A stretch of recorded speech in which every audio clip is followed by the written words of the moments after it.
2 games in St. Louis. 2 taut October ball games.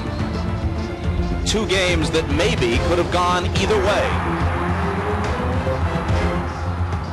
But they both went to the Cardinals. Now the Padres and their 7-time batting champion have to do what their predecessors of a dozen years ago accomplished. Only Tony Gwynn remains from the 1984 team that came home from Chicago down 0-2 and somehow won 3 straight in the LCS. Another future Hall of Famer makes his final appearance this weekend in the city where his career began. But Ozzie Smith and the Cardinals hope their stay here is brief. With a win tonight, they can say goodbye to San Diego and hello to the LCS.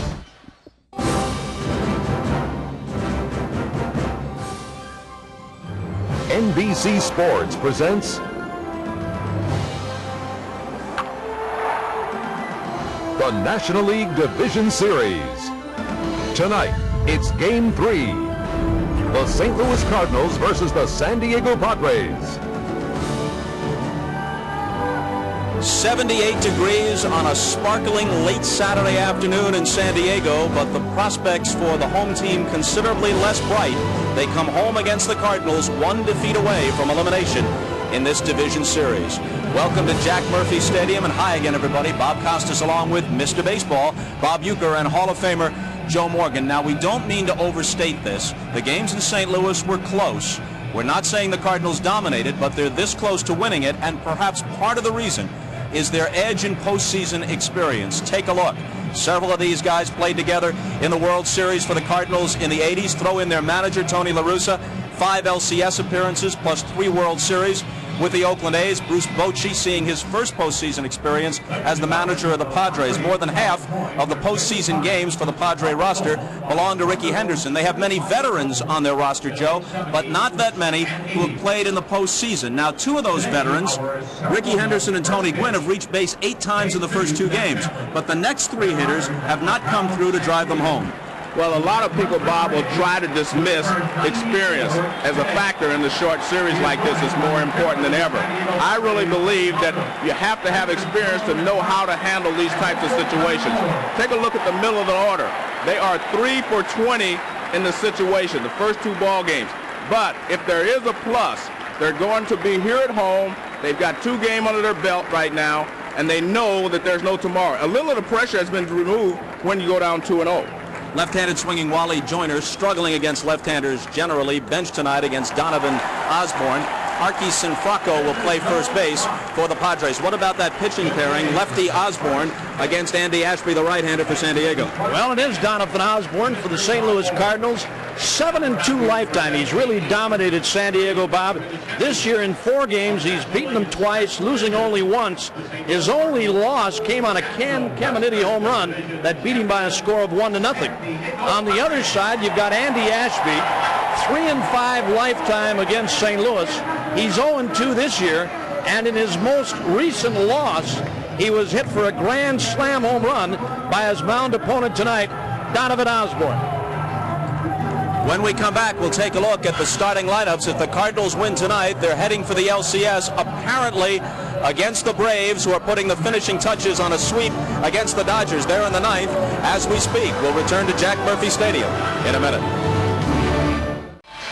Very noisy at Jack Murphy Stadium. In 1984, when they came home from Wrigley Field, having been beaten badly in the first 2 games against the Cubs, with Chicago appearing to be a team of destiny, it was the crowd that picked them up. They won Game 3. They won a 4th game in spectacular fashion on a Steve Garvey extra inning home run, and then came back from a 3-0 deficit to beat Rick Sutcliffe, who seemed to be invincible, and they won the 5th game. The LCS was a best of 5 in those days, and they went on to the World Series. Tony La Russa's lineup against Andy Ashby. Clayton at short rather than Ozzie Smith at the top of the order. Willie McGee in center field. Ray Lankford still nursing the sore shoulder, and La Russa would like to hold him out for at least another game. If they win tonight, the NLCS doesn't start until Wednesday. Lankford should be ready with that extra rest. Gant with the 3-run double in Game 2 in St. Louis, in left field hitting 3rd. Brian Jordan, looking to bust loose in this series, is the cleanup man. Gary GAETTI had a 3-run homer to help them win Game 1. John Mabry, the first baseman. Tom Pagnozzi will catch, a member of the Cardinals' 1987 pennant-winning team that lost to the Twins in the World Series. Luis Alicea will be the second baseman, and Donovan Osborne will pitch. Ashby began this year as the opening day starter for the Padres, but as Bob Uecker told you, shoulder difficulties have put him on the DL 3 different times. He'll probably need off-season surgery. He was 9-5 with an ERA of 3.23. But he's 0-2 this year against St. Louis, and both of his losses head-to-head against Donovan Osborne. Well, let's take a look at the Padres defensively. They have 4 former Gold Glove winners on the field, and Ken Caminiti, I'm sure, is going to win another one this year. But they have some very good defense is really what keyed them the start of the season. Good pitching, good defense, and they got off to a great start.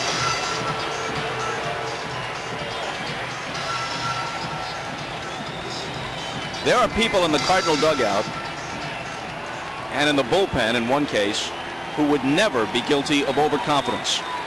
Dennis Eckersley was with the Cub team that blew the 2-0 lead here in '84. Tony La Russa knew heartache with superior teams in '88 and '90 in the World Series, although they did win in '89 in between. Ozzie Smith and Willie McGee were part of the Cardinal team that led Kansas City 3-1 in the '85 World Series, and it slipped away. Ball 1 to Royce Clayton. 2-0 the count.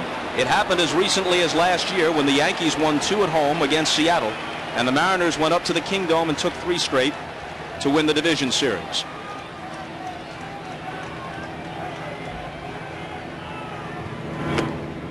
And a called strike from the plate umpire Tom Hallion. Terry Tata is at first, Bruce Fremming at second, Bill Hahn at third, Steve Ripley left field line, and the newly slimmed down Eric Gregg along the line and right. 2-1 pitch. Clayton ahead of Ashby, 3-1.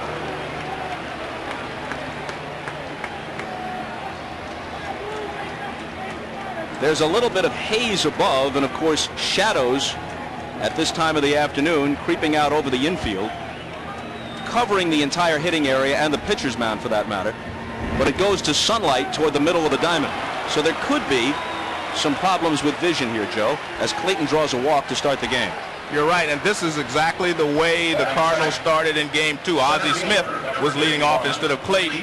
He drew a walk, and the Cardinals scored the first run.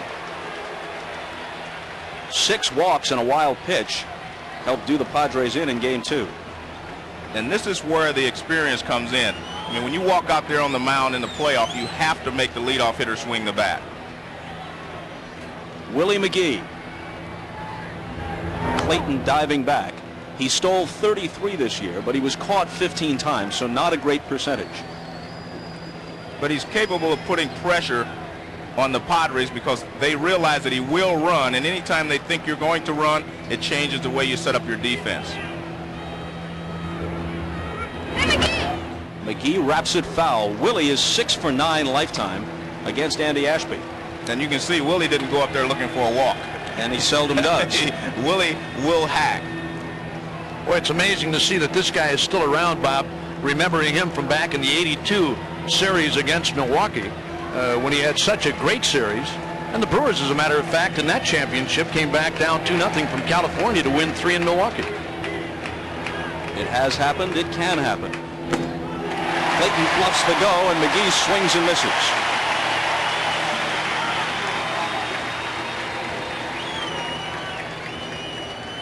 Here's that last fastball by Andy Ashby, and McGee with a good cut, but he missed it, or a cut fastball. That was it. You can see that little movement. It's not a big slider. It's not straight like the fastball. It moves slightly. They call it the cutter. Inside, 1-2. This guy throws a four-seamer, Joe. Watching him warm, he throws that four-seamer, which has a tendency to rise, or you can make it run in a little bit on you. But that cutter, that little sailor, only breaks maybe a 2 inches, maybe 3 at the most. And it breaks late. That's the key. Ron Gant will be next. Ashby's 3rd stint on the disabled list this year only ended on September 1st, and since then he's 1-3 with an ERA of nearly 5. He hasn't gotten as far as the 7th inning since May 31st. So Bruce Bochy is probably hoping for just 5 or 6 decent innings and then into the bullpen, and they do have a deep bullpen in San Diego.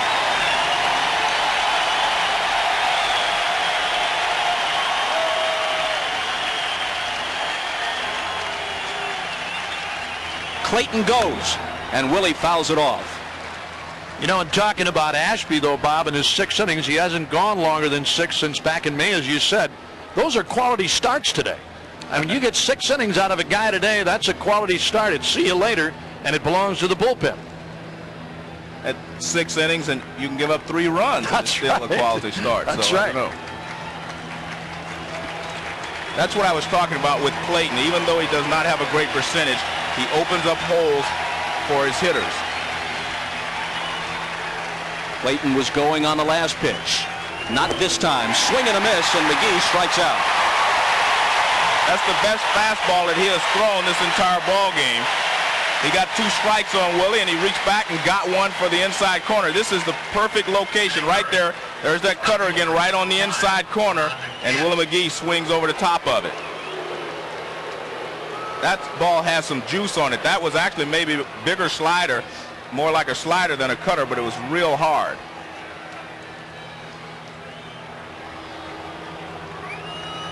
So now Gant, who hit 30 home runs this year,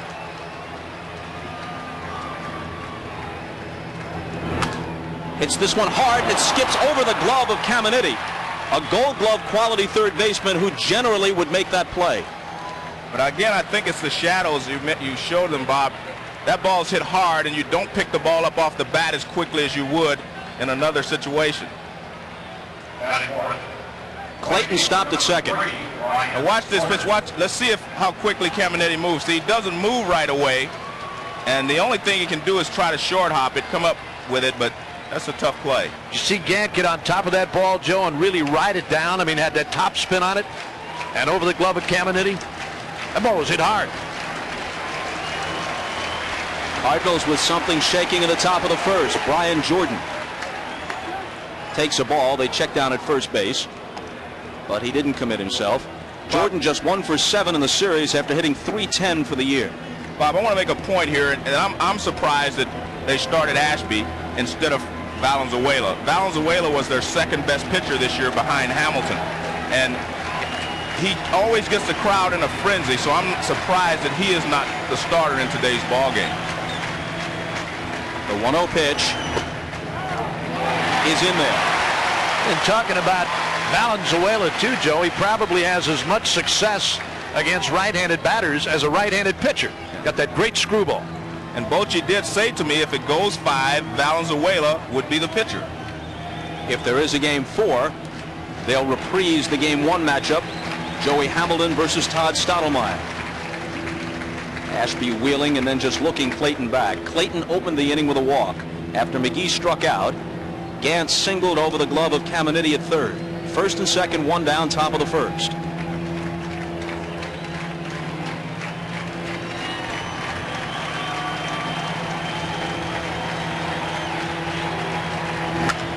And a ball hit toward the gap in right center field. It splits Finley and Gwynn. Finley cuts it off. Clayton scores. Gant is stopped at third, and Jordan is content with a long single and a quick 1-0 St. Louis lead.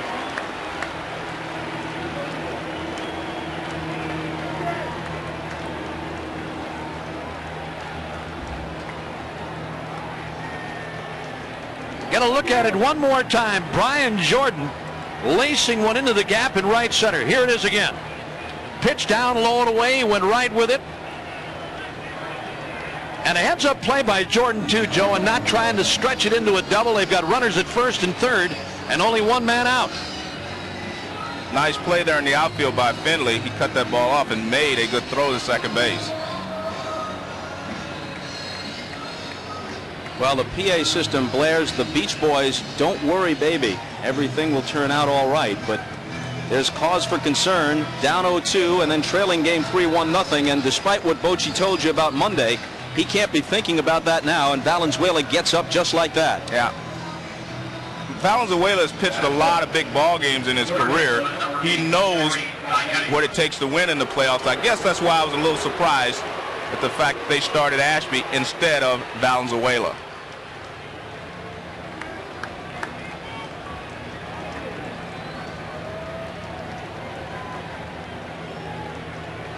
Bruce Bochy hoping that Ashby can keep things reasonably tidy here so it doesn't get out of hand right off the bat.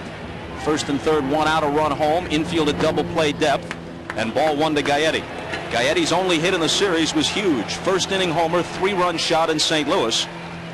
All the runs the Cardinals got, all they needed in a 3-1 victory in the opener.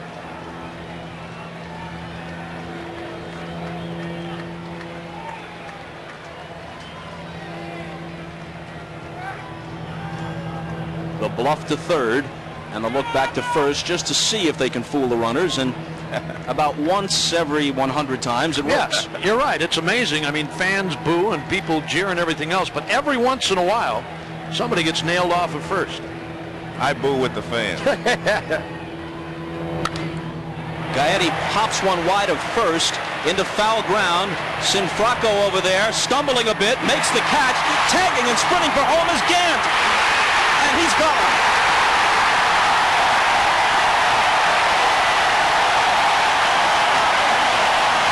I say it's a good play. He made Sinfrocco make a difficult throw. He made Johnson make the tough tag. Padres made the play out of the inning.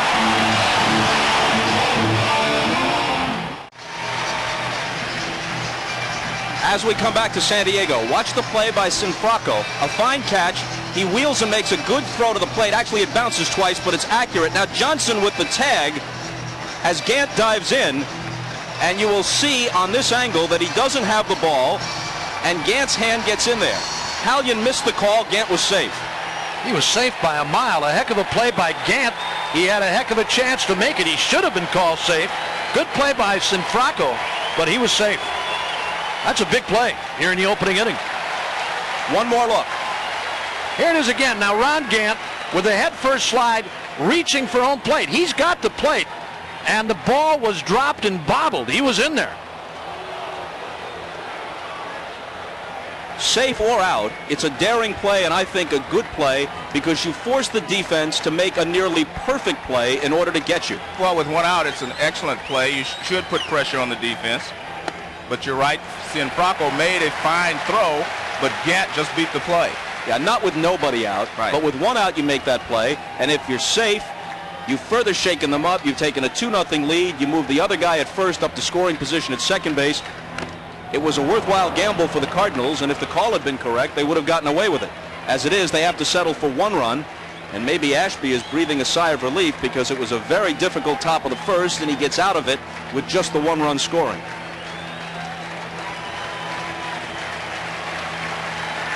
Two and two, the count to Ricky Henderson, who's 3 for 7 with a homer in the series. Full count. And why has he hit so many leadoff homers? Simply because the last thing you want to do in most situations is go with the breaking ball here, risk walking him, and put the all-time leading stolen base man on base. And he hits the ball in the air to center. Willie McGee flips the glasses down and has it.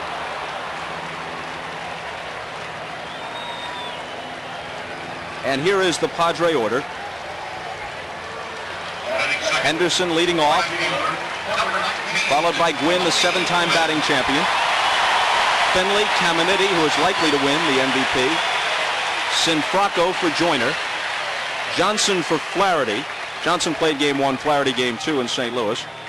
Gomez, the former Tiger, at short. Jody Reed, the former Red Sox and Colorado Rocky, at second, and Ashby the pitcher. Ball one up and into Gwynn. Joe, you've seen this guy a lot more than I have. I get a chance to see the Padres in spring training, but not that much during the regular season. You've seen this guy for a long, long time, and what makes him so good? Well, he has great balance. First of all, he has, and you won't believe this, but he used a 32-inch bat. I mean, that's a little league bat. But very rarely will you see him off balance in an at-bat. By that I mean he keeps his head balanced between his feet. He's not out in front. He doesn't get out on his front foot very often, but when he does, he'll hit the ball to left field.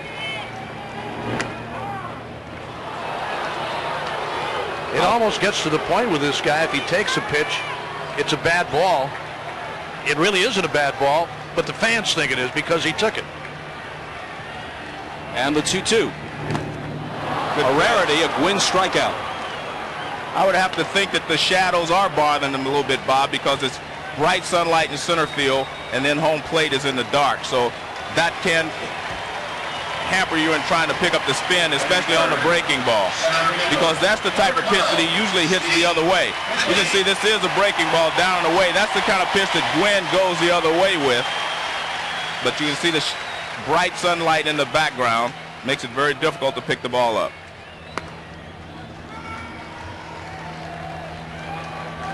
Finley's situation not quite as dramatic as Brady Anderson, but it's sort of the same thing. First 7 years of his career, 47 homers. This year, 30. 9 of them in September.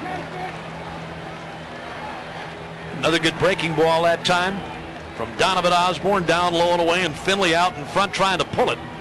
Not even close. A little tapper. Osborne has it. In contrast to Ashby, he breezes through the first after 1 in San Diego. 1-0 Cardinals.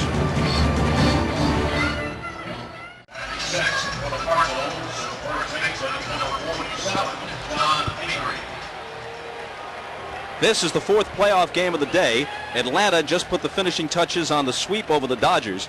The Dodgers go down the drain at the end of the year. The 3 straight losses to conclude the regular season to cough up the division to the Padres, and then they're swept by the Braves, who await the winner of this series now in the NLCS.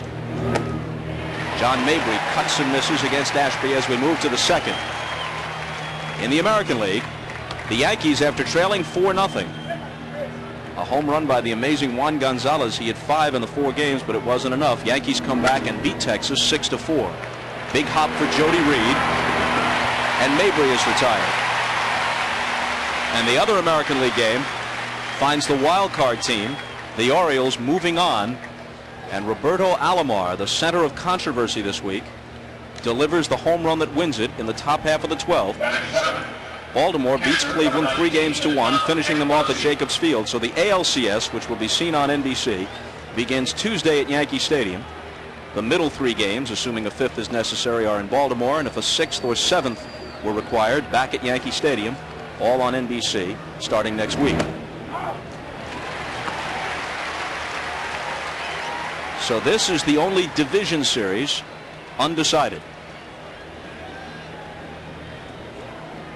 Pagnozzi 1 for 7 in the series.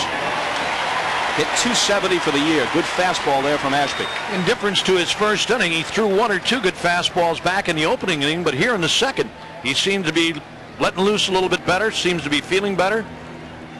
And again, he's had shoulder problems all year long. 1-2.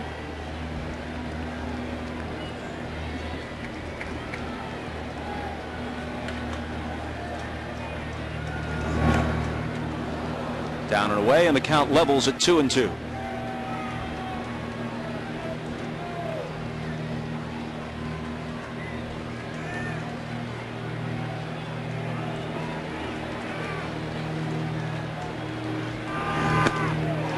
Full count.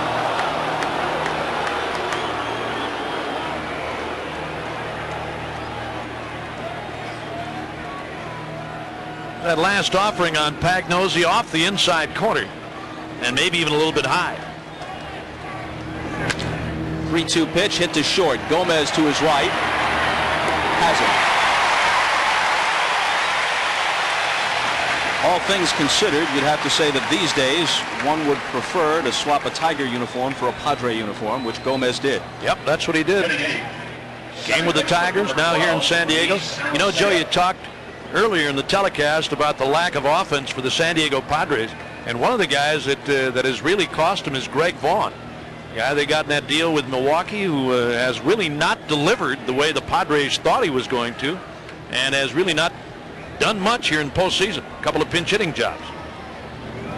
Alicea, the switch hitter, 2 for 6 in the series, 258 for the year, and strike 1 to him.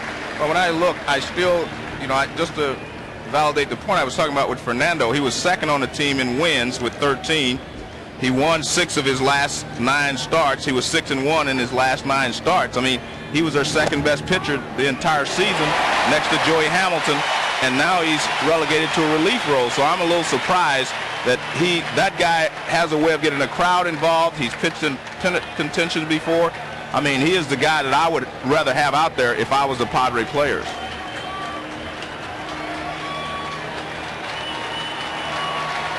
Ashby's 0-2 pitch. And he works a quick 1-2-3 second after 1.5. It remains St. Louis 1, San Diego nothing.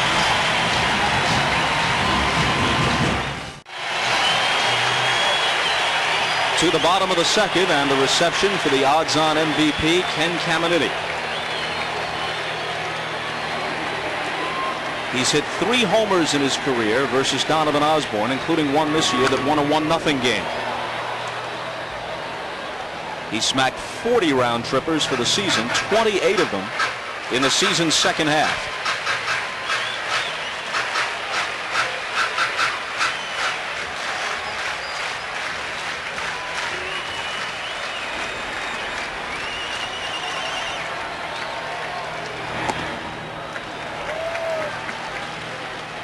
Let's take a look at some of the numbers that make him the leading MVP candidate. Throw in his Gold Glove at third and the fact that he got many big hits down the stretch for the Padres in important games, and he's likely to take the trophy.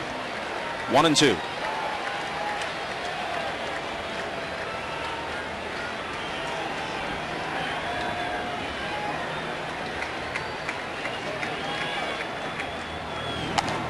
Osborne jams him. He pops it back. Pagnozzi for a look. Mabry also over there, but it's in the seats. You know, one of the things we might look for in Donovan Osborne tonight, the fact that he suffered a little gash cut on his finger in a post-game celebration following their clinching of the Central Division Championship, Bob, on his thumb. He's got a little horseshoe gash there that seems to be healed. But he said if he has any problem at all, it's going to be with a breaking ball, with a slider, and he tries to turn it off.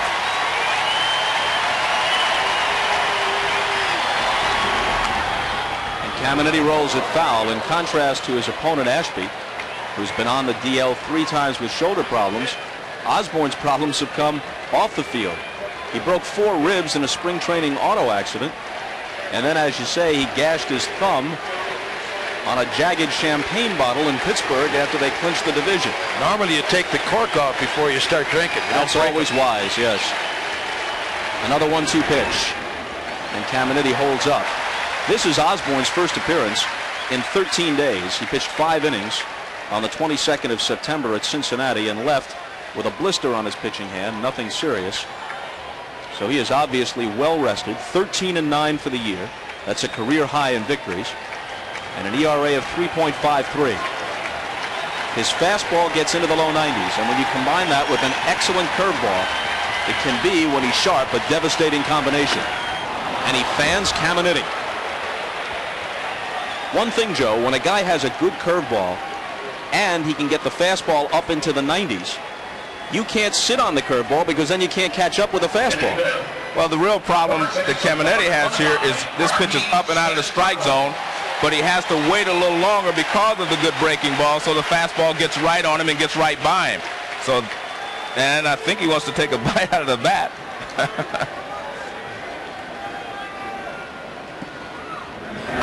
Arquison Fracco,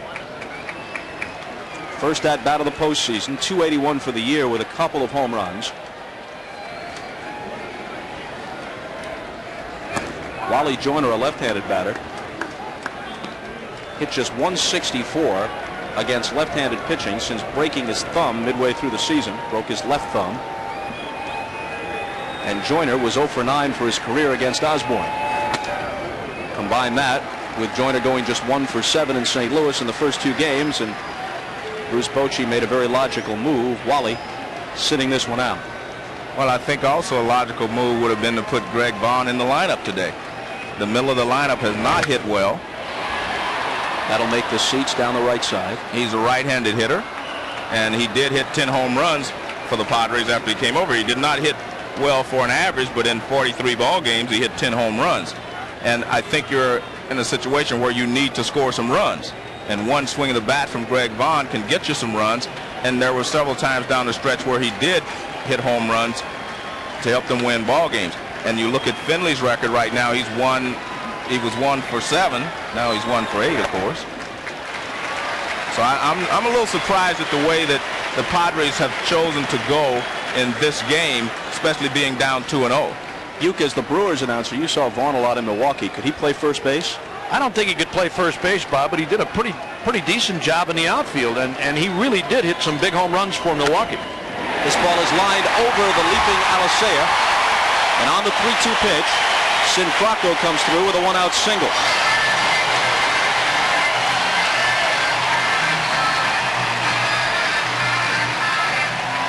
Well, Sinfrocco is a pretty good hitter in that he goes the other way, and to be successful against left-handed pitching, a right-hander can't go up there trying to pull a ball.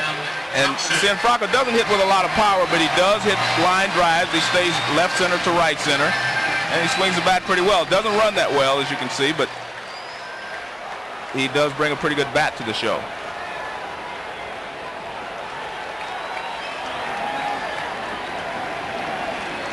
Ryan Johnson, who hit .272 with 8 home runs, stands in against Osborne. Fastball high and away. Well, when Greg Vaughn came here, Finley, Gwynn, Henderson, and Vaughn were going to rotate kind of in the outfield. Everyone was going to get their chance. And for a while, it did work that way. Again, he did not hit for an average, but he did hit some big home runs, and he drove in some runs for them. Swing and a miss. Joe, I agree with you with Vaughn. I mean, you know, he's never been a big average hitter. Right. He did a decent job this year in Milwaukee average-wise, but his power numbers were really up. And I really am. I'm surprised too that he's not in the lineup. I mean, you know, he can give you a run real quick like, and he's one of those streak hitters. He gets hot from time to time, and he can help you. 2-1 to Johnson. Obviously, in the American League, you'd have the DH, and with the 4 outfielders, Henderson, Finley, Gwynn, and Vaughn, you'd have a place to put Vaughn. But somebody would have to play first base, and Sinfrocco would not be in the lineup if you were to find a place for Vaughn today in a National League game. Yeah, well, I'm not real fond of that idea, Bob, of putting him at first base. But no, you know, having watched him enough, he's adequate in the outfield. 2-1 pitch, double play ball. Clayton has it, eat him up. Around second is Sinfrocco. Johnson is aboard, and the Padres have runners at the corners with 1 out.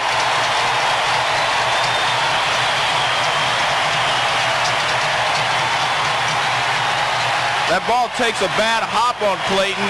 He's going to get it up the middle, and the ball hits something and bounces back almost behind him. You see that? I mean, the ball hits in front of him and goes the opposite way. And he tries to flag it down, but he can't. That should be scored as a base hit. Although on a play like that, I saw Ozzie Smith make the greatest play I ever saw by an infielder. When the ball bounced back, he barehanded the ball, and I'm not comparing this situation to that, but Clayton tried to get his bare hand on it. He just could not. It was in just that spot on this infield many years ago on a ball hit by Jeff Burroughs. Now Chris Gomez takes a strike. It's ruled a hit, which is the only fair ruling. Yes. That was a difficult play for anyone. I don't think anyone could have made that play, even Ozzie. That one was hit a lot harder than the one that Jeff Burroughs hit. Burroughs was more of a line drive, 1 hopper.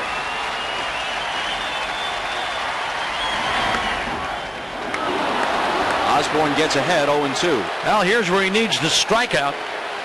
But as Joe said, you talk about a nasty hop and a ball that was really hit hard. I mean, when that left his bat, that's double play. That's 6-4-3. There he is. Ozzie Smith.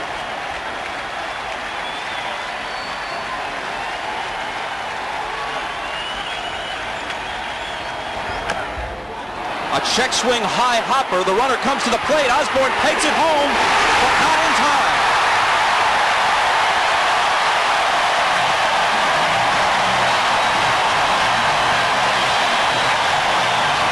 The Padres playing it aggressively. Sinfrocco breaks for the plate on the check swing chopper, and Osborne couldn't get it there in time. There it is again, the throw from Osborne, and that time the call perfect. The real problem here, got the plate before the tag, Joe. the real problem, Bob, is that Pagnozzi was not expecting him to come home. Watch the play. Pagnozzi is not blocking the plate. He's not expecting him to come to the plate. He catches the ball, then he has to reach for him. He thought he was going to first base, and he was probably, see, watch Pagnozzi. He's pointing at first base. He was not expecting him to throw the ball to the plate. Pagnozzi was yelling first base, and Osborne came home anyway. So on the fielder's choice, the game is tied, and the Padres have runners at first and second. Still only one out for Jody Reed, who hit .244 for the year.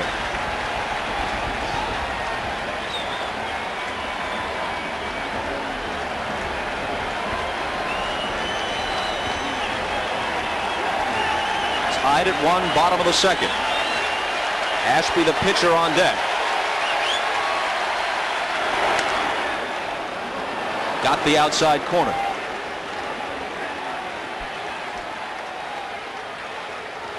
Reed, who began his career with the Red Sox, the Dodgers for a while, the Brewers for a year, now in San Diego.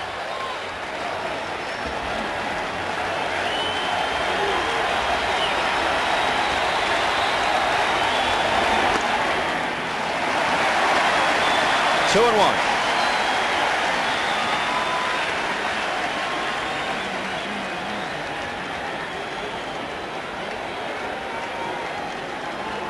Ashby, who's on deck, is a good hitting pitcher. In fact, his average is the same as Reed's, .244. 2-2. Talked earlier about the breaking ball that Donovan Osborne has. He's got an excellent change of pace too. That may be a better pitch for him than the curveball. Fastball and an excellent change.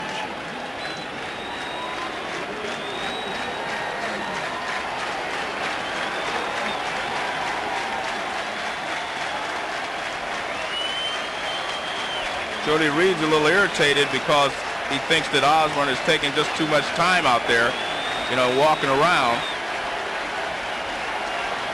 Well, now Osborne's just standing on the rubber and waiting.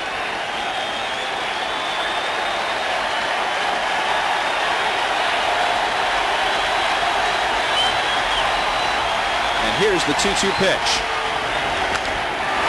Line it to left. Coming on and diving is Gant. He can't get it. It goes past him as a run scores. Runners at second and third. Another run home. 2-1 San Diego.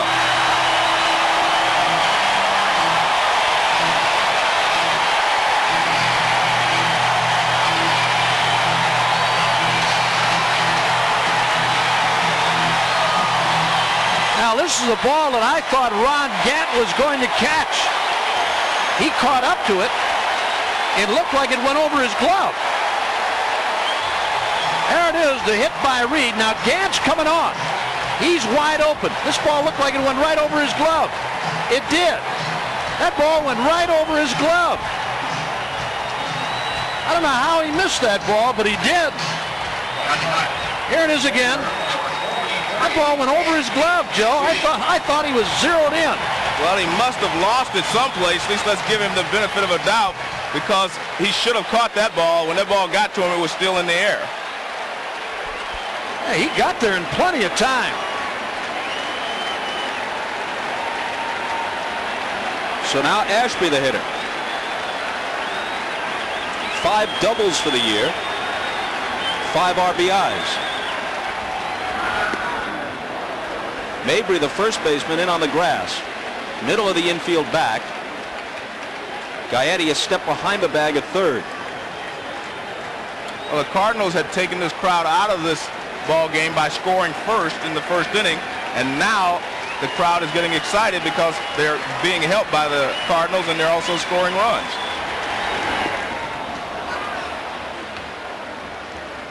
Osborne gets ahead of Ashby 0-2. And now Mabry will move back at first. Talk about a couple of big breaks in an inning. The bad hop ground ball, as you see that breaking ball knocked down by Pagnozzi. And then the ball that gets by Ron Gant. They get a break and 2 runs. Gomez at third, Reed at second, and the 0-2 pitch. Got a little piece of it. Hard to say whether Gant had trouble seeing that ball coming out of the shadows. The shadows now have covered most of the field. The shadow cast by the light standard still creates patches of shadow and sunlight in deep center field, but all of left field is in shadows now. Take a look at that. It's the breaking ball. It's a curveball. He hits the top of it to stay alive. But Osborne gets the strikeout he needs. So Ashby can't help himself. And we tell you now that one of the world's most enduring symbols, the Goodyear Blimp Eagle based in Carson, California, has been providing aerial pictures throughout the playoffs for NBC. 1996 marks the 71st consecutive year that a Goodyear Blimp has flown over a major sporting event. My ride to New York, buddy. Well, let's figure that out. I hope I get there. If my math is right, that means 1925. That means Goodyear blimps over sporting events before Lindbergh made it to Paris. Go figure. Henderson flied to center his first time. Second and third with 2 out and 2 runs home. And the fastball is high. Ricky Henderson hits left-handed pitching very well because he doesn't try to pull the ball that often. He hits the ball from left center to right center, so he handles left-handed pitching real well.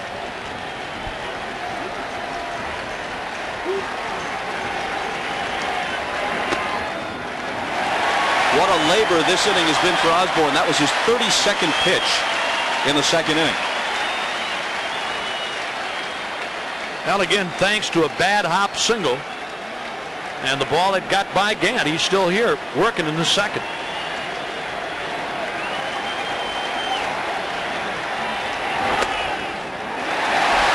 Misses 3-0. Win is next.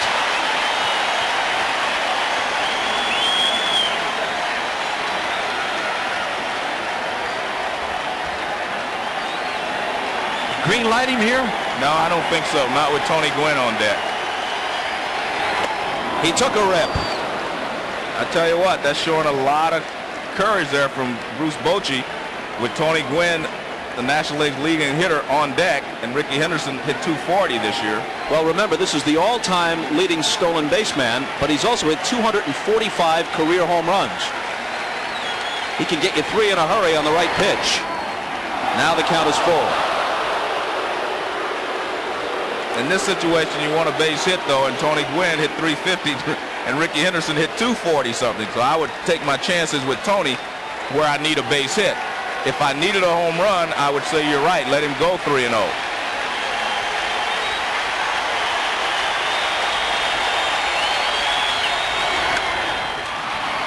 Shallow right field. Coming in is Jordan, and he has it lined up. The Padres score 2, leave 2, after 2.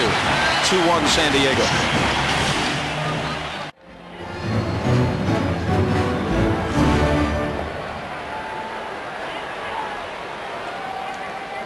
Well, we played only 2 innings, but a lot happening already. A couple of plays at the plate. A wild bad hop that eludes Clayton. A ball that Gant probably should have caught but didn't. Turned into a double for Reed. Padres lead it 2-1. Osborne at the plate. And Ashby, you can bet, will not take him lightly. Osborne hit a grand slam in St. Louis off Ashby on September 7th in an 8-3 Cardinal win. It's his only home run.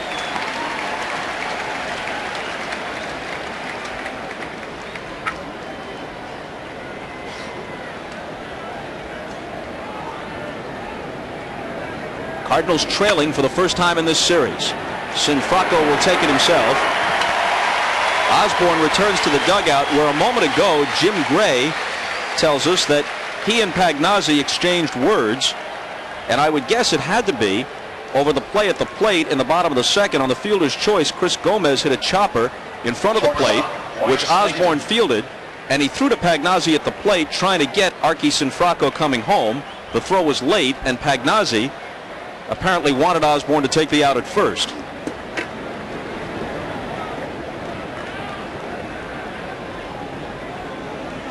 Somebody's sitting in between them right now. And this one is whistled through the box by Clayton for a 1-out single. Well, it looked like he could have had an empty space next to Pagnozzi and then put on the brakes and backed up and said, no, well, actually, now they are next to each other. Why not? Center fielder, number 51, Willie McGee. Ron Gant was on the bench, but he had to get up to move to the on-deck circle, so the buffer between the two was removed. Here's Willie McGee, struck out his first time.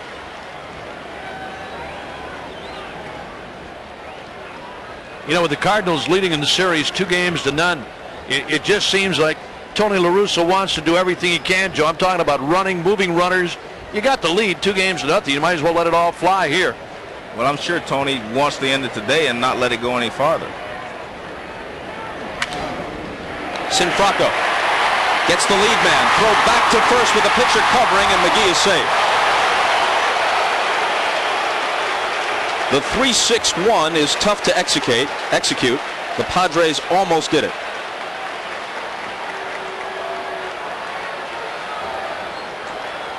Here it is, a one-hopper hit right at Sinfracco. Good throw for Gomez to handle at second. The return throw with Ashby covering late. McGee still runs well. Here it is again. Good throw for Gomez to handle at second. He got rid of the ball quickly, but McGee just outran it. Gant singled his first time, cuts and misses. We're in the third, 2-1 San Diego. The winner goes to Atlanta for the start of the NLCS on Wednesday.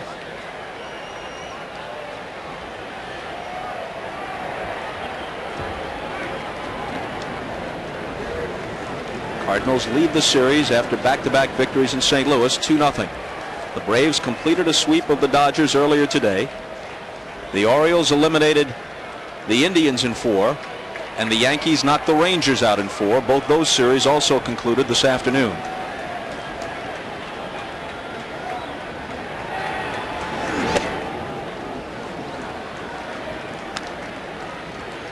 This is an excellent execution by the Padres. Ashby gets over there in plenty of time to take the throw, and the ball actually arrives about the same time as McGee. It looked like he may have been 2 or 3 inches off the bag when the throw was received by Ashby, but a very close play. 2 balls and a strike to Gant. Missed some time with an injury, so his 30 homers and 82 RBIs were fairly impressive numbers. Former Brave and Red, as you know. Cardinals laid out big free agent bucks to get it. Gant can be pitched to, but when you make mistakes, he usually makes you pay for them. McGee bluffs the go, and Ashby gets the called strike, 2-2. Good slider, cut fastball right on the outside corner. Gant looked at it. Joe said with Ron Gant, off-speed stuff, breaking balls, you hang him, he makes you pay.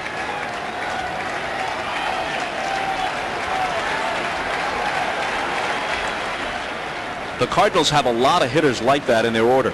Gant, GAETTI, Jordan, Pagnozzi is a mistake hitter.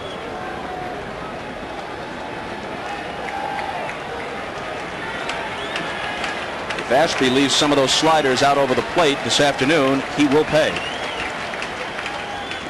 Well, you can talk to any hitter about any pitcher, and again, as we were talking the other day on one of our other games, if you pitch every hitter the way the book says to pitch them, I mean, games are boring. It's nothing. Who wants to watch that? Pitchers make mistakes, and the good hitters hit them. Average hitters foul them back or pop them up, whatever.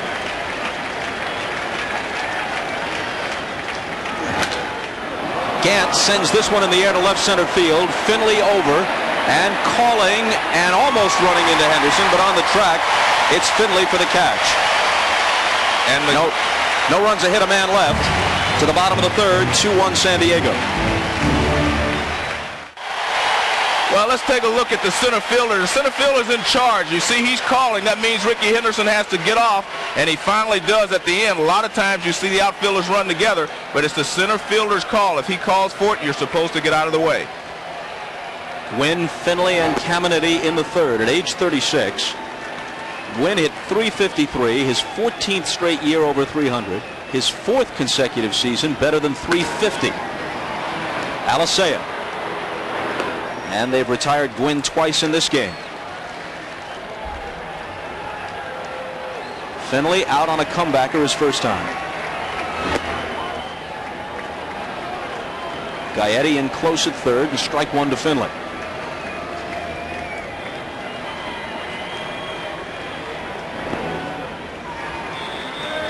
Donovan Osborne is 27 years old, 6'2", 195, went to high school in Carson City, Nevada, later starred at UNLV as a pitcher. 1-2. Caminiti awaiting his turn next.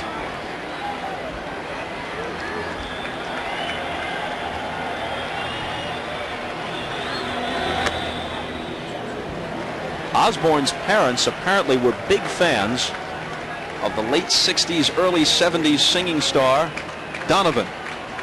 Remember him, you? They Call Me Mellow Yellow. I remember the movie Donovan's Reef. I don't think that's the same thing. Hit into shallow left. Here's Gant. You don't remember? Oh yeah, Donovan, I remember him. Oh yeah, sure. Are you kidding? Electrical Banana. Yeah. Oh yeah. Oh yeah. Well, anyway, they named the kid Donovan for Donovan. Remember Brian Donovan too? Oh, that was Brian Dunleavy. It's kind of an interesting anecdote, one way or the other. Just ask. Caminiti struck out his first time.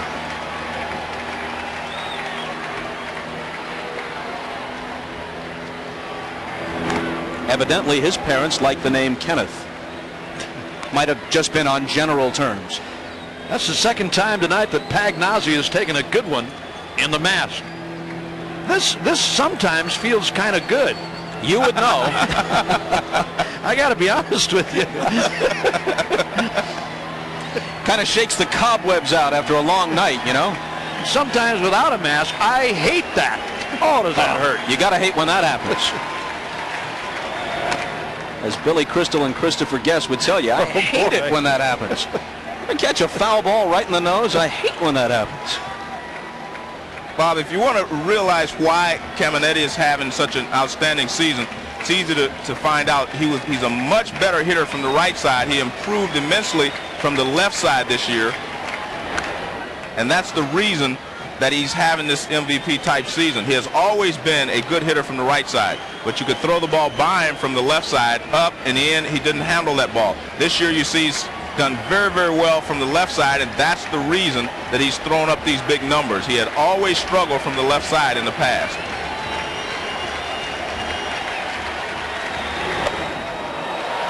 One and two. He has only one hit in the series. It was a 5th inning home run off Andy Bennis in game 2 in St. Louis, which briefly tied the game, but then Ron Gant came right back and hit the bases clearing, bases loaded double in the bottom half of the inning. In the air to right and deep. Jordan retreating to the fence, looking up. It's out of here.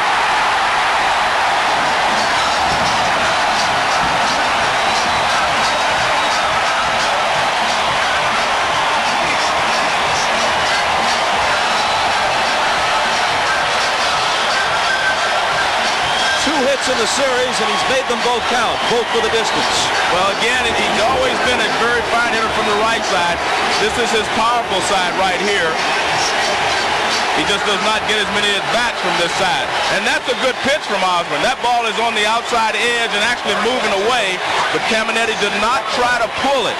Watch him, he just goes out there and drives it that way. Where right-handers get in trouble is when they try to pull that pitch on the outside corner. Sinfracco fouls it to the screen. It's 3-1 San Diego. If anything, Joe, the pitch may have been up a little bit, but on the outside, he went right with it. You're right. You see Jordan going back, but this is well over the right field wall. There was really never any doubt, except for Jordan.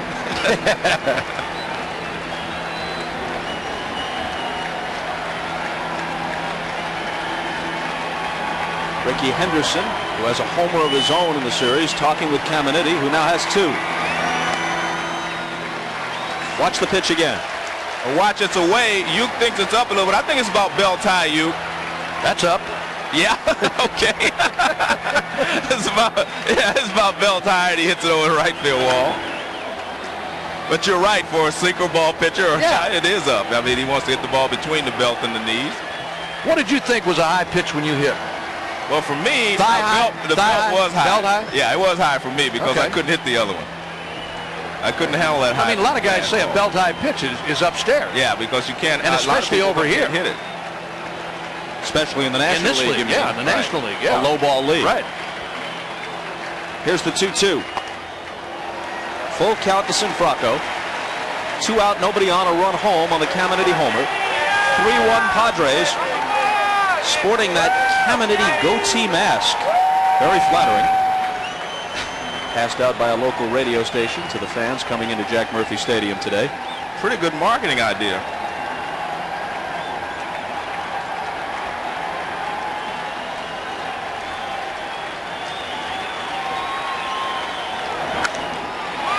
Center field, Willie McGee has to go back on this one, carrying pretty well, but not quite to the track for the catch. After 3, 3-1 Padres.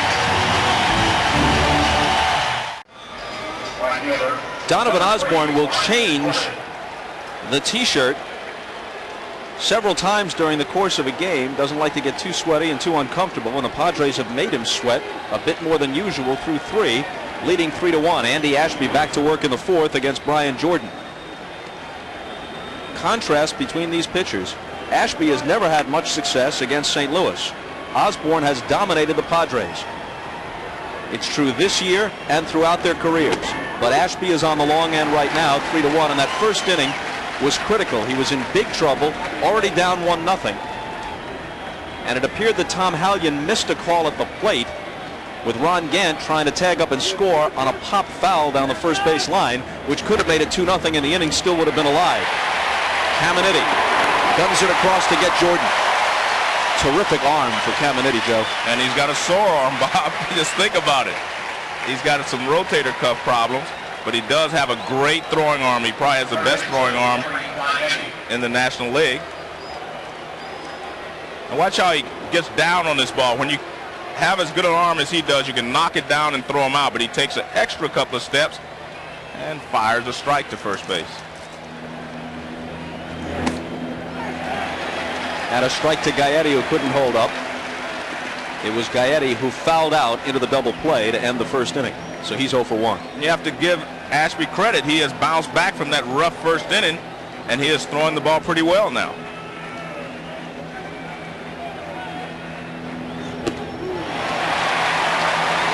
Took a little bit off that time. Looked like a changeup, Joe, after a fastball. Comes back off speed and has GAETTI out in front.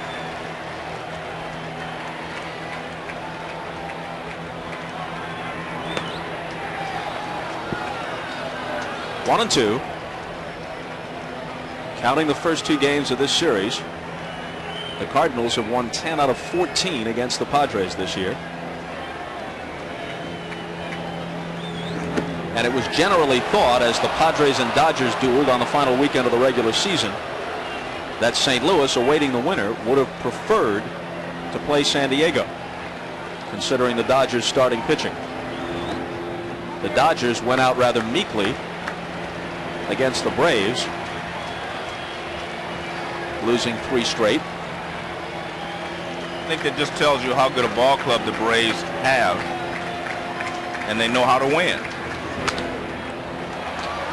That's out of play. Because the Dodgers got great pitching, especially the first 2 ball games, but they couldn't win.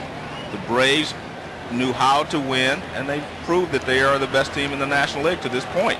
And I think whoever goes up against them is going to have to face the same problem. Their pitching staff is going to hold you down, and you're going to have to scuffle for some runs.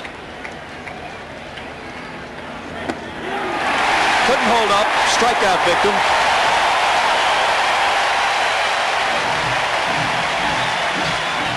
Third strikeout for Ashby. Here's a fastball going the other way. We talked earlier about a cutter that'll ride away from a right-handed batter.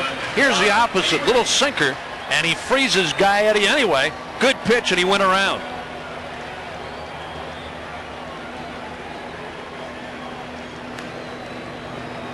Mabry grounded out his first time. Tony La Russa, who's managed in 5 LCSs and 3 World Series, is well aware of the implications of ending this thing as quickly as possible. If he could win today, he could get his pitching in order, since the LCS doesn't start until Wednesday in Atlanta, and he's going to need every little edge he can get against a heavily favored Braves team if he makes it that far. Even if he wins here, if the Padres stretch him out to tomorrow or especially until Monday, then they get less rest. They've got to go to Atlanta right away with just one day in between, and their pitching might be messed up. Well, that's the advantage you get if you're the Braves or you're a team that sweeps your opponent. You get a chance to take the couple of days to set your number 1, 2, and 3 starters in order again. And if a team has to go 4 or 5 games to win, they're at a disadvantage. And of course, if you're Atlanta, your number 3 is better than most teams' number 1. Right. Mabry whacks one right through the middle, and he's got a 2-out single.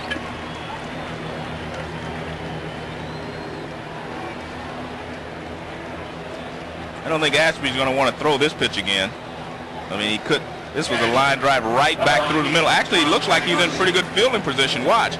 He's right there. He is in good fielding position. That ball's just hit too hard back at him. He doesn't have time to react. Yeah, that was just a blur coming back at him. So he stays right there. He's in good fielding position. You see a lot of pitchers falling off to one side or the other, but he was right there. PAGNOZZI rolls it to Caminiti. Easy play, and the Cardinals are done in the 4th. After 3.5, 3-1 Padres as they try to stay alive.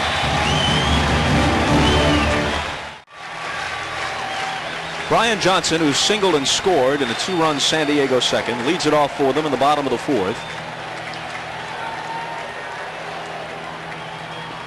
And Osborne's first pitch bounces for ball 1. 3 runs, 4 hits, no errors for San Diego. 1-4-0 for St. Louis. He was the guy that hit the ball that took the bad hop on Clayton back in the second when they scored a couple of runs. Ball that should have been a double play ball. It appeared tailor-made. It was hit hard, but towards second base, so Clayton was moving toward the bag, had it lined up, and it took a wicked hop back the other way to his right. He couldn't recover. It became a single that put runners at first and third instead of ending the inning, and from there the Padres went on to score 2.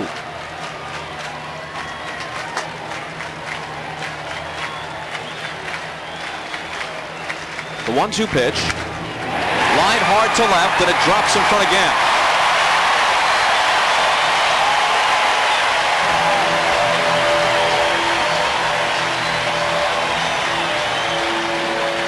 Well, if you're on a flight, I'm sure you'll tape it. Have somebody at home take care of it. I'm going to check it out tonight. I really want to see it. Talked about it enough now, and I'm going to check it out. Chris Gomez bounces one foul. Mabry with a dive, but it wasn't necessary. I heard somebody say, it might be the biggest comedy hit since Mr. Belvedere. No chance, baby. No, I'm going to check it out tonight. I am. Men behaving badly.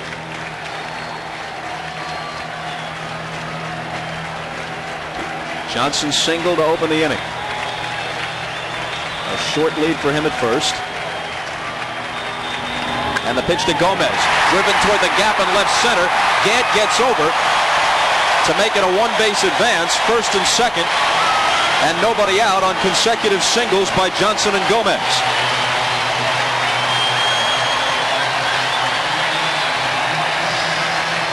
Even though they've got 3 runs off of Osborne, they are really not hitting the ball that hard until the last 3 or 4 hitters. The balls this inning have been hit very hard. The home run last inning by Caminiti, of course, was hit hard, but a couple of the other plays were just bad breaks that allowed the Padres to score runs.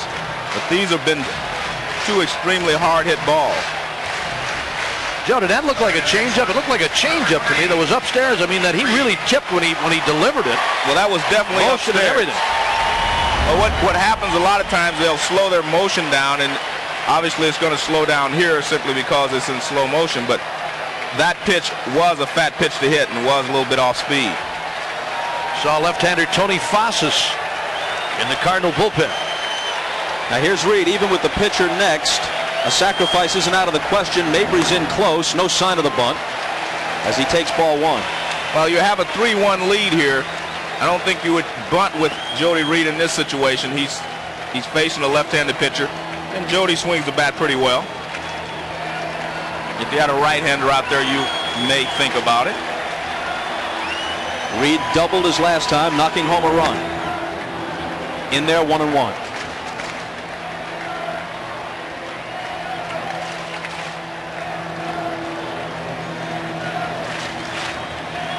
Mabry just on the grass at first. GAETTI even with the bag at third.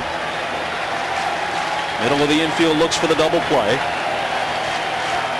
The runners break, and the ball is hit toward the hole and through. The hit and run works perfectly, and the Padres go up 4-1.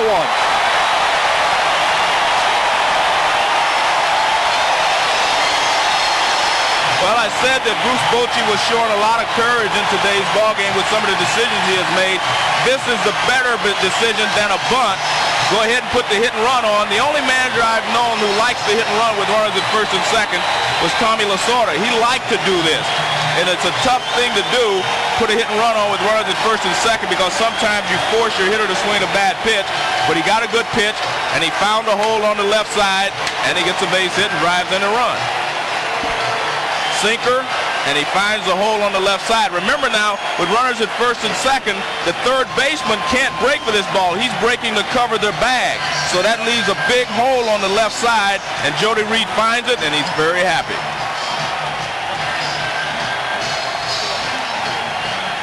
And you can see a little in Tony La Russa's eyes there. You can see he's a little bit upset, and I'm not sure that he's happy with the way that they have come out here this inning and attack the Padre hitters.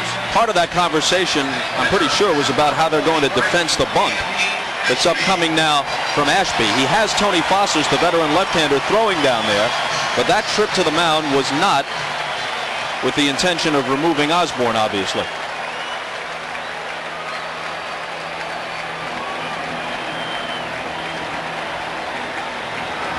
Ashby not masking his intentions, pulls the bat back and takes ball 1. You mentioned Tommy Lasorda. Last night he underwent a second angioplasty. The operation was successful.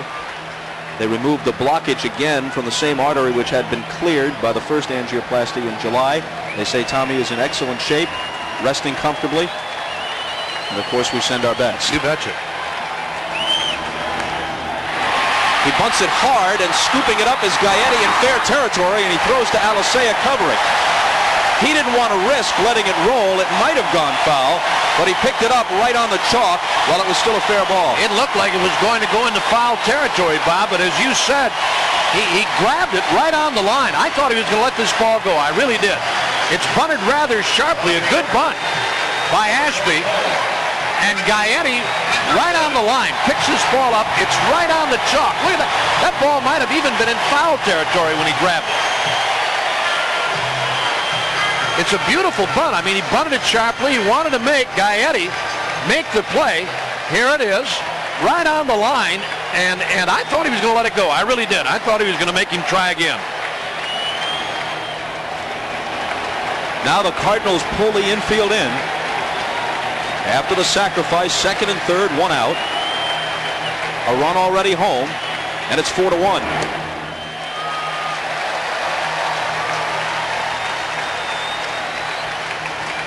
The only problem with that play, if you do let it go and it hits something and bounces back fair, it might wind up a double for Ashby, and you get a couple of runs. What a vivid imagination. Yes, sir.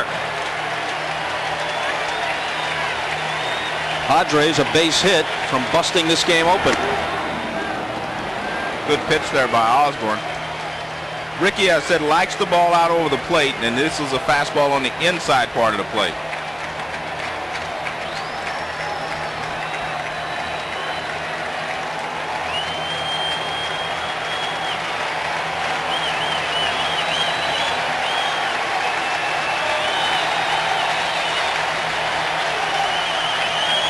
The 1-1 pitch coming to Henderson. And Osborne gets ahead of him 1-2. Another good pitch from Osborne, a breaking ball. And this curveball goes straight down. See, that's a big breaking curveball there. And Ricky well over the top of it. See, that pitch is out of the strike zone by the time it gets to the plate. Gomez at third, Reed at second. And with the infield in, the 1-2 pitch. Got him! Huge strikeout for Osborne. And a bemused reaction from Ricky, at least it appeared.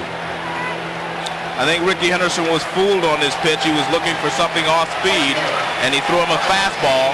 Now watch, let's see, you're supposed to gauge it from where his stance starts from, not in the crouch there. And you can see that pitch is not too high, and especially with runners in scoring position, you should be swinging at that pitch.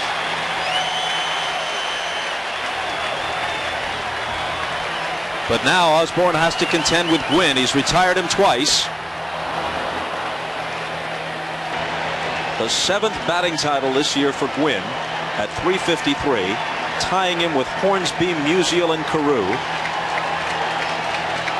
Only turn of the century guys. Hannes Wagner with 8, and Ty Cobb with a dozen have more. He reaches for that one and rolls it foul. Good pitching here by Osborne again. I mean, he threw him a breaking ball. Now he throws him a cut fastball or something that's moving away from him. And he's got Gwynn on his heels a little bit. And Gwynn just kind of reaches for it. And that's a cut fastball. That is not a curveball. You see, now watch his body. Look at his body. Watch his hips. See, they're already gone. So he has nothing to swing but his hands. And I said earlier, you very rarely see him off balance. Well, we've seen him off balance 2 pitches in a row here.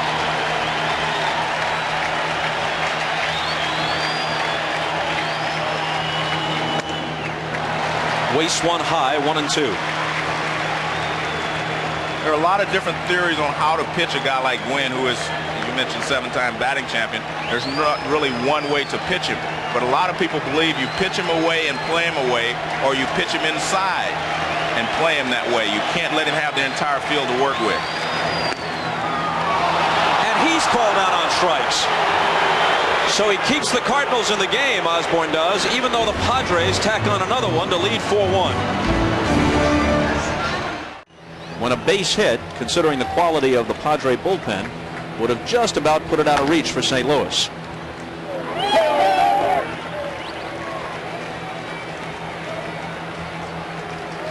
We talked earlier at the top of the telecast about that cut that Osborne suffered on his thumb following the clinching of the Central Division Championship, when he cut his thumb on a jagged edge on a bottle, and said from time to time it bothers on the breaking ball.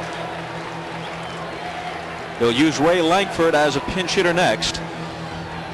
So Osborne is done after 4 innings. Mark Petkaiser has been throwing in the bullpen. Fossas was throwing earlier. He has since taken a seat. Called third strike, and Alicea is finished. He's fanned twice. Joe, let's go back to the last inning. Some clutch pitching by Osborne, the last 2 hitters he faced, as it turned out. I don't think there's any question that the pitch to Ricky Henderson is a strike. The one to Tony Gwynn may be questionable because it seemed to Tony that it broke around the plate. Now watch, see if it's inside when it comes. Well, you can't tell from that angle, but maybe it was a good pitch. Tony thought the pitch went around the plate, meaning it broke behind the plate and then was in the middle of the plate. But he's out anyway, and Osborne holds him at 4-1. Ray Lankford, who hit .275 with 21 home runs, out of the starting lineup because of a tender shoulder in this division series. They hope to have him back in a few more days. He'd certainly be available for the LCS if they make it that far, and maybe later in this series if the Padres prolong it with a victory here. They lead 4-1, San Diego does, in the 5th. Lankford hitting for Osborne.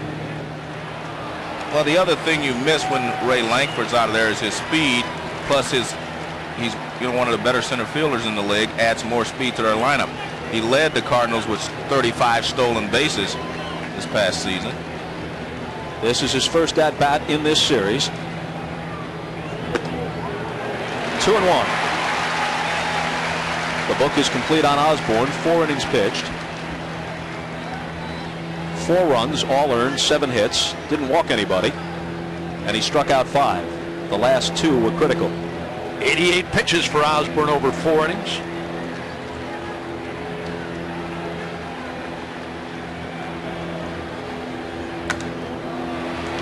Langford fouls it off, 2-2. And I'm sure when he goes in the dugout, he realizes that he probably should only be down by one run. Should probably be a 2-1 ball game if everything would have gone in his favor. At least that's the way Osborne will look at it, because the double play ground ball could have gotten him out of that inning, or the fly ball that Ron Gant missed could have saved those 2 runs in the second inning. Langford hanging in. When I talked to Langford, he said he can throw. He says he feels like, he can play, but, Tony doesn't want to take any chances, so he tried to get by today's ball game without using him, but here he is being used in the 5th inning.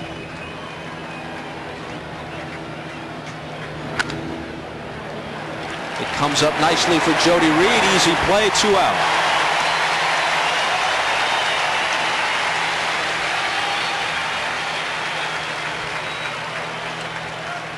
Well, in the American League Championship Series, a couple of managers who came over from the National League, Joe Torre from the Cardinals most recently to the Yankees, Davey Johnson from the Reds most recently to the Orioles, have their teams a step away from the World Series.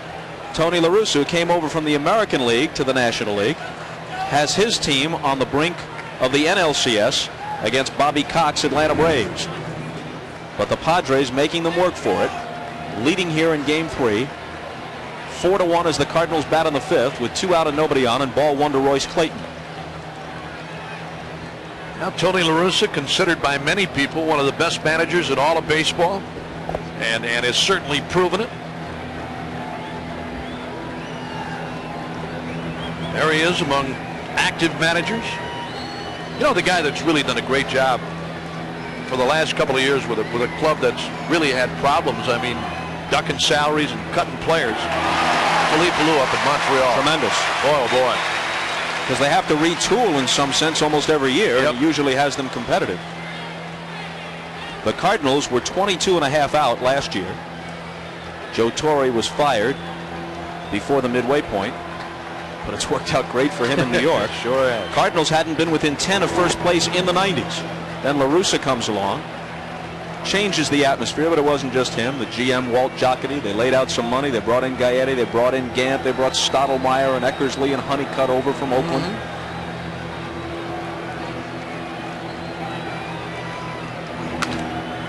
Caminiti has it bounce away from him, and Clayton is aboard with 2 out.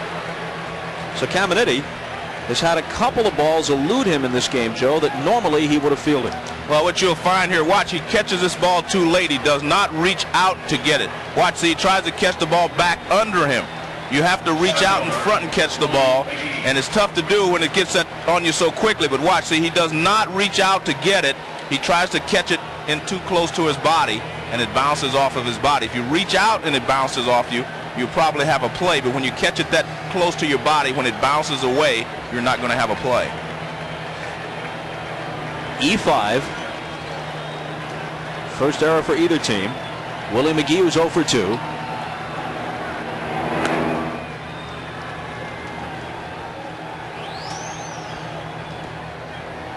Clayton now has been aboard all 3 times, walked, singled, and reached on an error.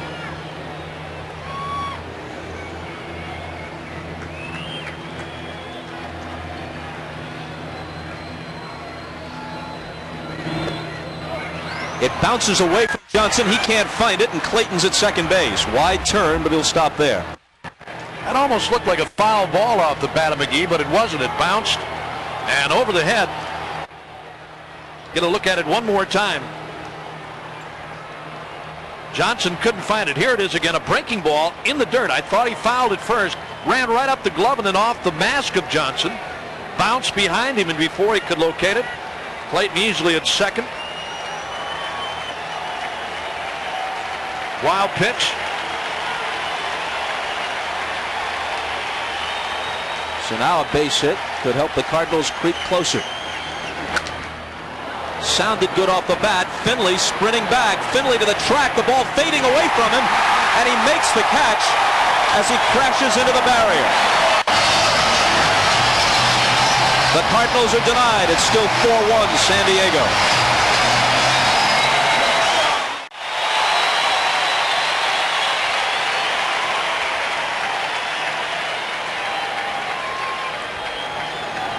The Cardinals with a double switch. Ray Lankford, who pinch hit for Osborne, stays in the game, obviously remains as the number 9 hitter. He's in center field. Willie McGee, who made the last out in the top of the 5th, is out. Mark Petkaizik, the new pitcher, occupies the number 2 spot in the batting order. Petkaizik was 11-2 for the year, mostly as a reliever, but he was 3-0 as a starter. As you see, he was very effective. Breaking ball down and away. Pitched briefly with Texas and Pittsburgh before coming into his own the last couple of seasons with the Cardinals. Another guy that throws well. He's got a very good sinking fastball. Along with a curve, but a very good sinker. There it is. Around the outside.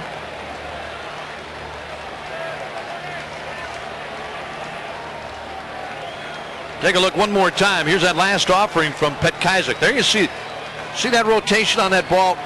Almost a screwball effect, releasing it to have that screwball effect to run away from the left-handed batter.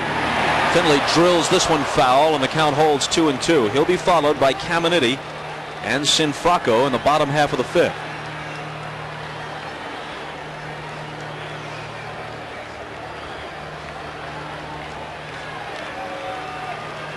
Finley's 0 for 2. Mabry unassisted, 1 out. Finley's done with the bat. Let's flash back to what he did moments ago with the glove, retiring Willie McGee to end the 5th. Well, he gets a great jump on this ball because McGee hit it awfully hard, but he got a great jump on it. The ball is curving away from him right there. As you can see, he had to retrace his steps a little bit.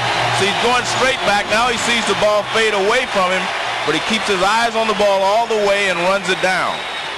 And I said earlier, the Padres have a very good defensive ball club.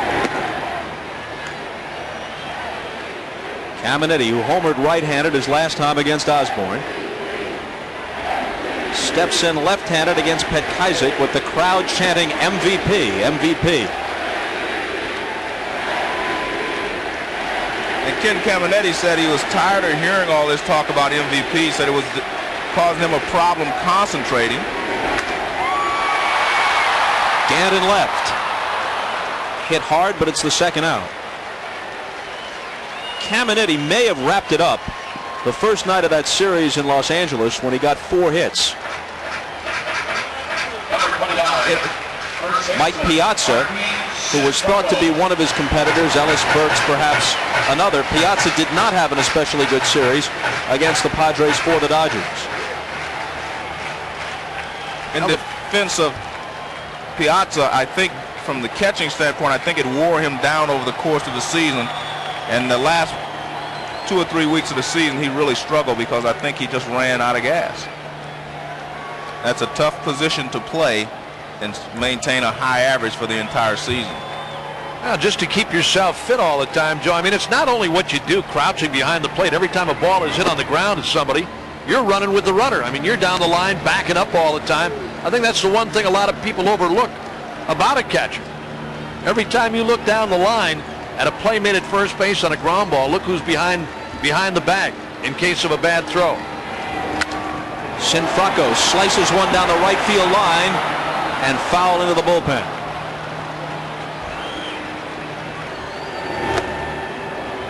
One and 2 now to Sinfracco, who hit the ball hard twice off Osborne, a single and a fly out to deep center.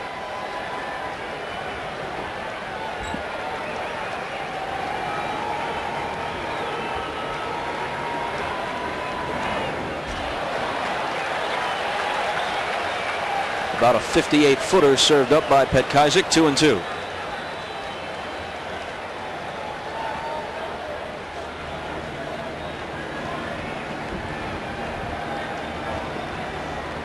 Well, it becomes the job of Petkaizik and the other middle relievers to try and keep this within reason for the Cardinals and give them a chance to mount a rally. Well, they're only down by 3. They've only come up with 4 base hits in this game thus far, but still only down by 3. And as Joe said, and we talked earlier, a couple of gift runs.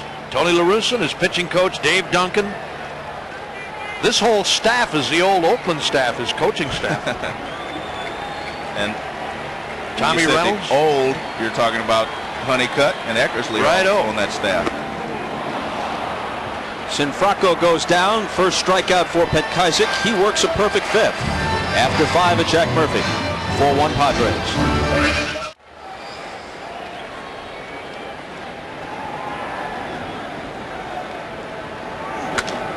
And this ball is blasted to left center field, and the Cardinals just got to run back.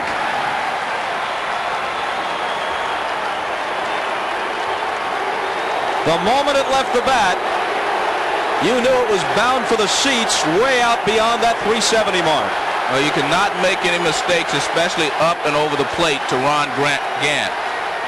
You can pitch him up and in and get the ball away, but you cannot make mistakes up and over the plate. Take a look at this pitch and see where it is.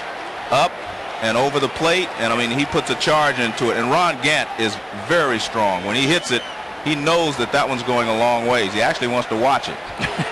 All you had to do is look at Ricky Henderson on that one. He didn't even chase it. He turned around to watch where it was going to land. Getting into that area now with Ashby. He hasn't gone more than 6 since back in May, Bob. Here we are in the 6th inning. Nobody out, and they got to run in. Nothing doing in the Padre bullpen yet, though. Jordan whacks one over Reed, and he follows the homer with a single, and now they begin to stir down the left field line in the Padre pen.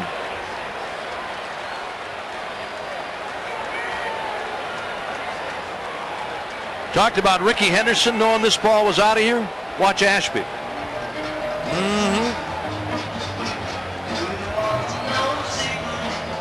He even sure nobody got hurt. You don't want to watch, but every once in a while you have to sneak a peek if you're a pitcher. Tim Worrell, the brother of the Dodger and former Cardinal, Todd Worrell,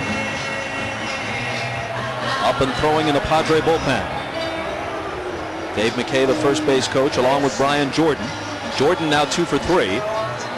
And how important was it when the game was on the verge of getting out of hand for the Cardinals for Donovan Osborne on the last 2 hitters he faced before being removed for a pinch hitter to strike out Henderson and Gwynn, both on called third strikes, with runners at second and third back in the 4th. That kept it 4-1. Now with just a couple of swings, Gant goes deep, makes it 4-2. Jordan follows with a single, and GAETTI, who homered in game 1, is at the plate representing the tying run. Still nobody out on the top of the 6th. And GAETTI has had a lot of big hits, especially home runs, to help the Cardinals win their division. He's another guy you cannot make a mistake on him. You better not leave it up and out over the plate. And there goes Jordan breaking for second. He has a huge jump. Johnson might not even have thrown had he handled the ball. As it was, he had some trouble coming up with it. But Jordan was halfway there. Well, you're right. I mean, Ashby takes a high leg kick, but you see Jordan was well on his way before he released the ball to the plate. Ashby has that exaggerated motion as he comes set out of his stretch. Very distinctive. Now checks Jordan at second. GAETTI committed himself 0-2. Low outside breaking ball again. The first pitch on the check swing, and the ball popping away from Johnson. Here it is again. This is another breaking ball down low and away, and GAETTI can't check his swing.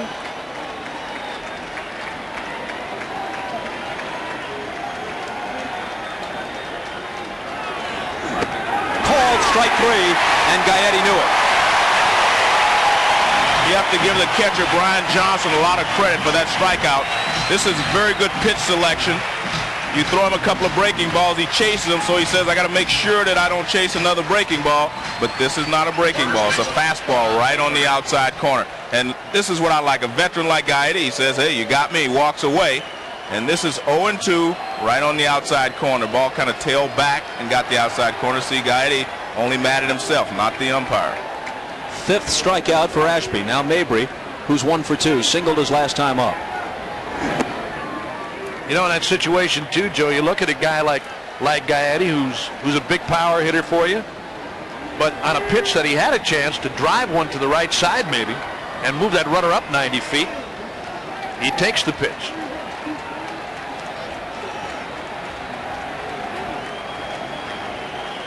Pagnozzi waiting on deck.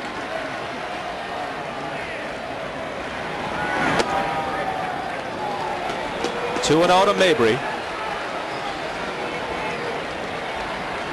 Sun setting over Southern California. Padres hoping the sun isn't setting on their season. Down 2-0 in a best of 5. Leading game 3 4-2. But the Cardinals trying to mount a rally in the 6th. 2-0 pitch hit hard and by the diving Sinfrocco. The Cardinals are within 1. Down into the bullpen it goes. And Mabry sprints around second base and heads for third. There was no call that it should be just a double, and apparently he'll be allowed to remain at third with the triple. Well, the ball is alive down in the bullpen. You have to go in and dig it out. Tony Gwynn goes to dig it out, but by the time he digs it out, 1 run had scored, and Mabry was on his way to third base. Takes this low fastball and whistles it past the diving Sinfrocco at first base.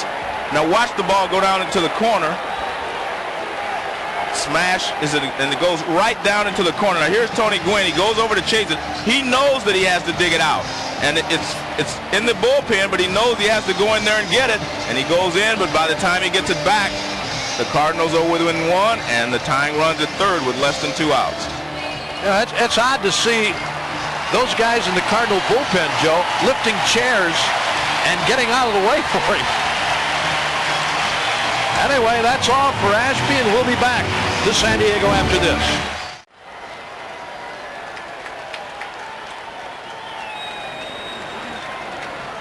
Tim Worrell in, replacing Ashby. Pagnozzi to the plate. Ball 1 inside. Double switch by Bruce Bochy. He takes Sinfrocco out, brings in Wally Joyner to play first base. Joyner will bat 9th. And the new pitcher, Worrell, will occupy the number 5 spot. Sinfrocco made the last out in the bottom of the 5th. And this game is tied as Pagnozzi serves one into right. Trotting home from third is Mabry. The Cardinals have plated 3 in the 6th to even the issue at 4. Gant led off with a homer. Jordan singled and stole second. After GAETTI struck out, Mabry tripled over the first base bag, down into the bullpen in foul territory in deep right, and then he rides home on Pagnozzi's single to tie it at 4 apiece. Here's that last offering from Worrell. Watch this. Nice piece of hitting. Low outside breaking ball. Didn't try to over-muscle it. Took it to right field and tied this game at 4. You know, one of the problems you have, especially when you're at home, you get a lead in a game like this and you're cruising along. And I think sometimes you get a little complacent. It may not seem like it, but you think you have this game in the bag, so to speak. You're in control, and before you know it, you're back in a tie ball game, and the pressure falls back on you. Alicea bounces it to Joyner, scoops it up on his first chance, goes to second for 1. Back to Worrell covering, but Alicea beats it, and they don't turn the double play. Well, Worrell was off the bag. That was the problem. The throw actually beat him, but Worrell was off the bag. Nice play here by Joyner. They make this play very well. Now watch, the first baseman does not try to get back. They make the throw to second base. Now watch. He's not on the bag. Oh, yeah, they have him beaten by plenty. Yeah, he had him beat, but he was not on the bag.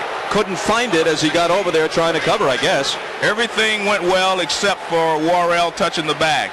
But the Padres worked this play very well in that they let their pitcher cover the bag. You see a lot of first basemen trying to get back, but the Padres go just the opposite. They let the pitcher get there.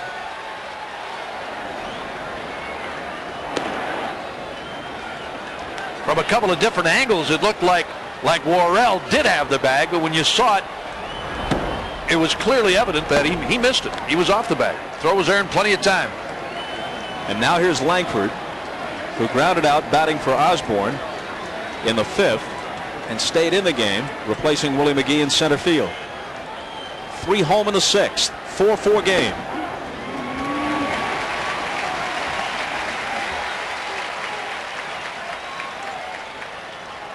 A battle of bullpens now with Osborne and Ashby history.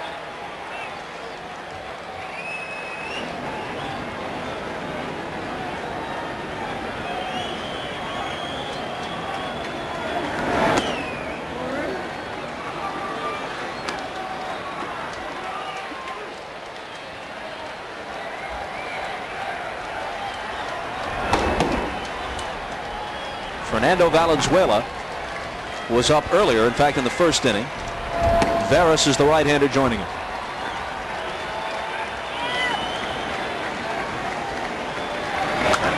Fouled off by Langford, 1-2. T.J. Matthews, Cardinal right-hander, begins to limber up down the right field side.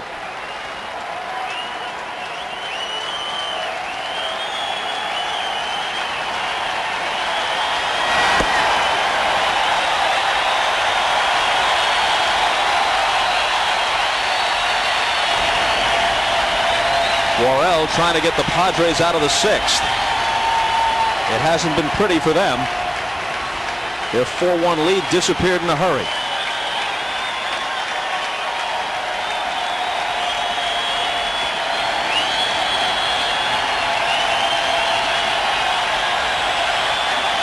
There goes the runner. Pitch out, the throw from Johnson. And Pagnozzi is gone. Make it Alicea. Gone at first base, at second base. So Alicea thrown out, but the Cardinals get 3 to tie the game.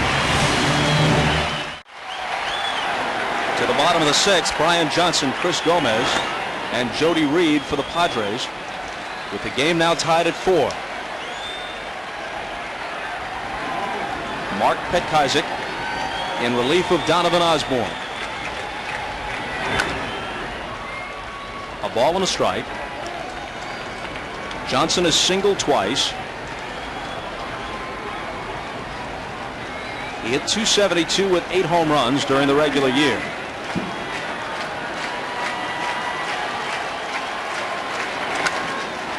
And this ball's in the air to right center field. Langford and Jordan each wants it. Langford takes it. And we see another example of the center fielder taking charge. Brian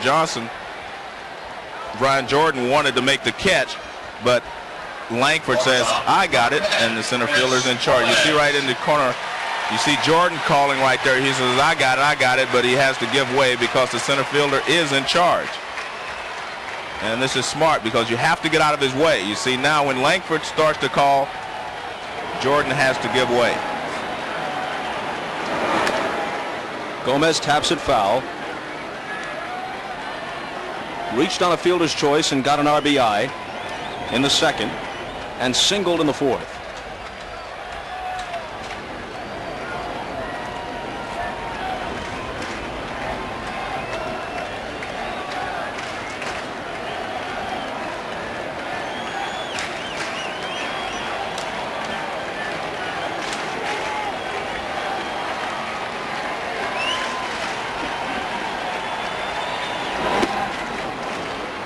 And 2. Petkazik, good breaking ball down low to way on Chris Gomez. Look for a sinker inside here. Something to bust him inside instead of off the plate. Pagnozzi's off the outside with a fastball though. I think the closer we get to the end of the ball game, I think you'll find that a lot of guys in the National League prefer not to come inside as often. For a strike, they might come off the plate because they're afraid of making a mistake and somebody hitting the ball out of the ballpark. Isn't that the truth about a lot of pitchers? Exactly. They'd rather pitch you away. There's the margin for error inside is so different than it is outside. You miss outside, you get away with it. Not so often inside. Count holds at 2-2.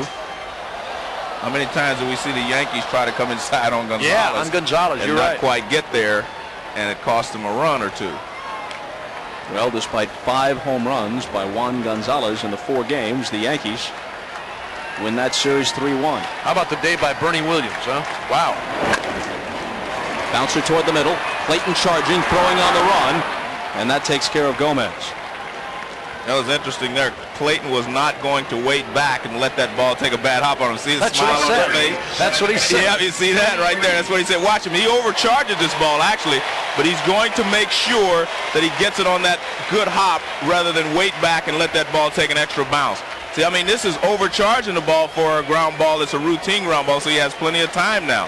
But he was not going to let that ball take an extra hop on him. You can overcharge the ball too now, so but he made the right play there to keep his mental state okay, being in case he has to make that play in the later in the ball game. Another chance for Clayton. Petkizik has a 1-2-3-6th as Reed is retired. On to the 7th, tied at 4.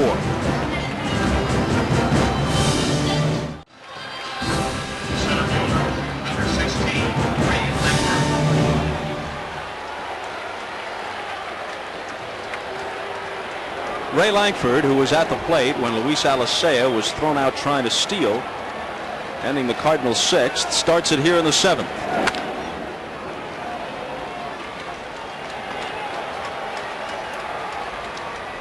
Lankford is 0 for 1, grounded out in his lone at bat as a pinch hitter in the 5th. And stayed in the game to play center. You were giving a lot of credit, to the Cardinals, La Russa and all the new elements there, and I think that was exactly correct. I think that to really get a view of what the Cardinals are, and they are really a team in every sense of the word. They play together, they work together, is that they really do not have anyone in the running for most valuable player in the league. All the other teams in the playoff have someone that you point to and think of him as an MVP candidate. The Cardinals do not have anyone like that. Their entire team has contributed, and they've come up a winner. I think that's what a team is all about. Started the season slowly. They were 9 or 10 games under 500 at one point. But they came together.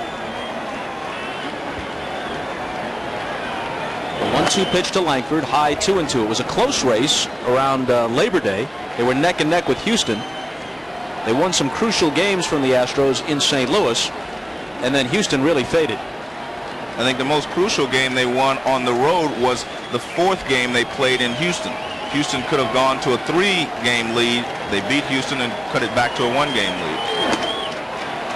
Full count now to Lankford. But Tony La Russa did a great job.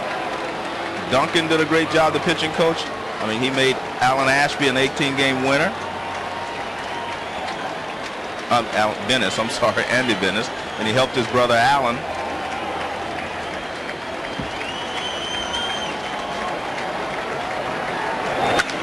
Lankford sends this one through the middle for a leadoff hit. Now this is going to bring up Clayton, and remember, Petkizik, the pitcher, as a result of the double switch, occupies the number 2 spot. But they have Honeycutt up in the bullpen, so they're planning for that. But that's last inning. This inning was set up by the end of the last inning. They sent Alicea to try to steal second base. If he makes it, they give Lankford a chance to drive him in for the go-ahead run. He was out, so now you have Lankford, your leading base stealer, leading off here in the 7th inning. So now you have your leadoff hitter leading off technically. Clayton on that throw to first, showing bunt, started to square around. Worrell went to first. For the year, Lankford swiped 35. He was caught 7 times.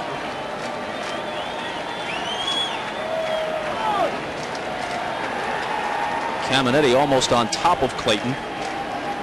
And Reynolds called him out of the batter's box and has given him some new signs.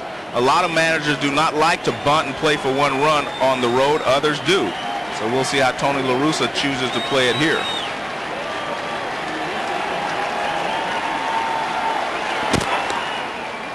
Mark Sweeney, a left-handed hitter, is in the on-deck circle. Set to bat for Petkizik, with Honeycutt throwing in the Cardinal bullpen. And Clayton is also good enough with the bat that you can put a hit and run on, or let Lankford just steal it outright. No sign of the bunt, and he takes a ball. I think he was going to originally bunt, but when they let Caminiti come in so close to him, they decided to take the bunt off.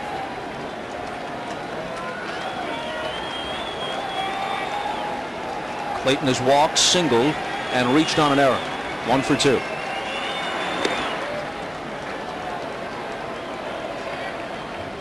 And again, Clayton out of there. Tommy Reynolds with new signs from third. Right, Joe, a big hole at the right side between Reed and Joyner now, holding to Lankford. Clayton, as you said, can move the runners. Outfield plays him slightly to right.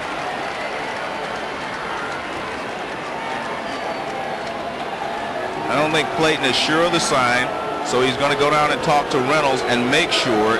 And I think this is good. You do not want to make a mistake this late in the ball game when it can cost you a division title. So I think that's what he wants to do. He wants to make sure of what they want him to do. Well, he squared the bunt on the first pitch, Joe. When Worrell went to first, he had showed bunt. He started to square, and then on the second offering, he was hitting away.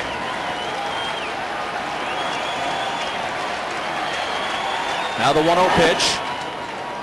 Again, he doesn't square, and it's 2-0.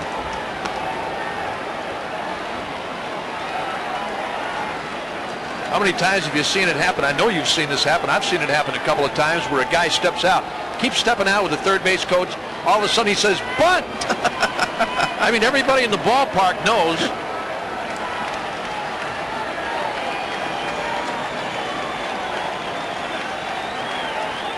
The runner goes, and it's bounced foul. Well, they worked their way into the situation that they want, and that's 2-0, because they know they can't pitch out, and they just try to hit and run. And I mean, you can try it again if you want. You've got them in the hole. 2 balls, 1 strike, another good hit and run situation. I don't think they want to let Langford just go out and outright steal the base, because I think they're still afraid of his shoulder. When Alicea broke for second in the 6th inning, Bochy was thinking along with La Russa, called the pitch out, and they nailed him easily at second base. Let's see what Langford's doing here. I don't think you can pitch out 2-1. No, you can't. Not in this situation. Well, it is 3-1 on the fastball up and in.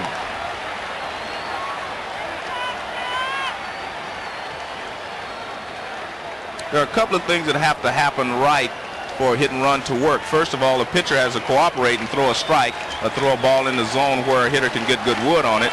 Secondly, you have to have a guy up there that you know can make contact. And third, you have to have a base runner who doesn't give away the hit and run and break too quickly. Going on the 3-1 pitch. A called strike, the throw through. No, it's ball 4.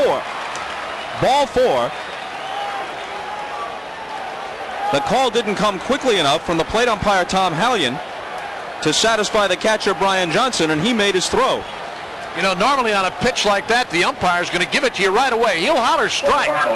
Here it is again. That pitch didn't look all that bad anyway, and that's why Johnson threw. He thought the pitch was a strike.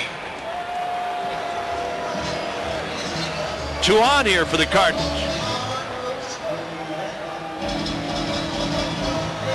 Sometimes in that situation, the umpire will give you a verbal signal right away. He'll say ball rather than, and we don't see him raise his hand quick enough. But maybe he didn't give Johnson that signal quick enough.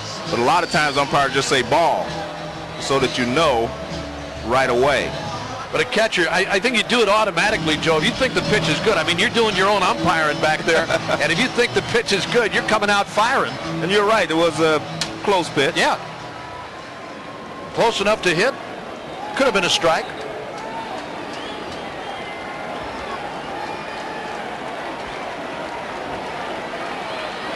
Well, a Langford single and a walk to Clayton give the Cardinals 2 on with nobody out, and Sweeney bats for Petkazik and bunts it foul.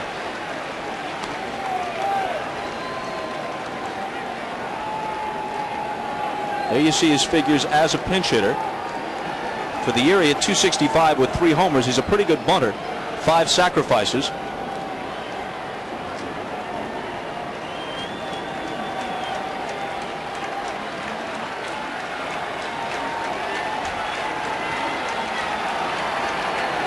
Squares again, pulls back. Ball 1-1-1.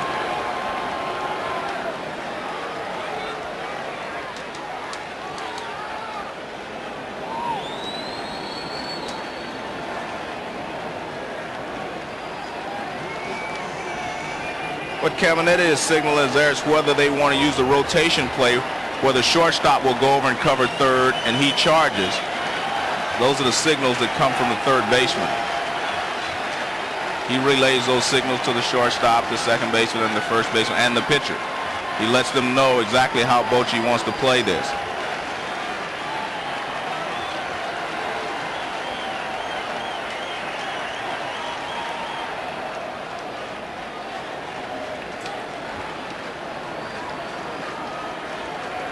If they use the rotation play, there are a couple of ways you can defeat it. One is the shortstop takes off at third base, the runner steals the bag. The other way is you go ahead and swing the bat instead of putting the bunt down to third base. That's an ugly feeling for a shortstop when you start out for third and that runner's 2 steps in front of you. Ooh, bad feeling. The 1-1 pitch is bunted, and it's a good bunt, and they pick it up too late, and everybody's safe. Excellent bunt here by Mark Sweeney. I mean, the ball is close to the line, so not an easy play for the pitcher to come get it, not an easy play for Johnson to go out and get it. I mean, this ball is right down the line. Look, he deadens it right down the line. I mean, that's almost a perfect bunt in this situation. And for a second, you see Johnson hoping it would roll foul, but that wasn't going to happen. That's what he did. That's exactly what he did, Bob. And as Joe called it, by the time he did pick it up, after realizing it's not going to go foul, much too late. So now the bases are loaded for Ron Gant, who's had a big night. A single, a long fly out, and a home run. Nobody out and nowhere to put him. Tied at 4, top of the 7th. The Padres hanging by a thread, down 2-0 in a best-of-5 series. They had a 4-1 lead. That slipped away in the last inning when the Cardinals scored 3. Now St. Louis threatening to take the lead.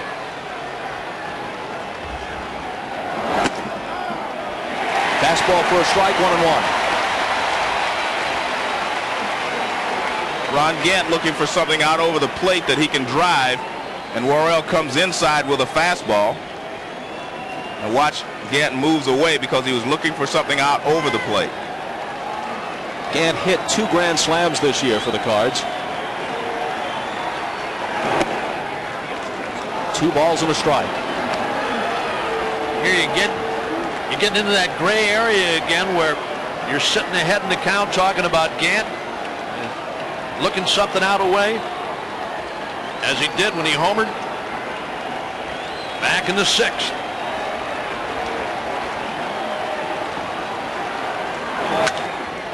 Hit to short, scooped up by Gomez, goes to Reed for 1 and on to first. It's a double play, but the Cardinals get the go-ahead run.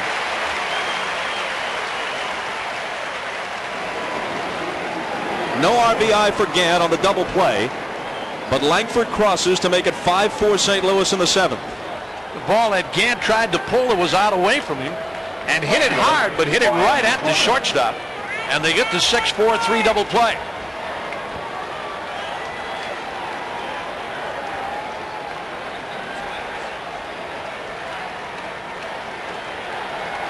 Jordan, who's 2 for 3. That's with a man at third and 2 down. Strike 1.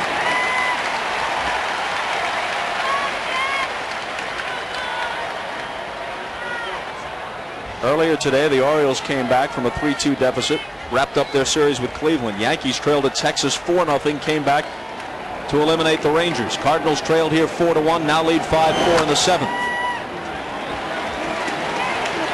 0-2.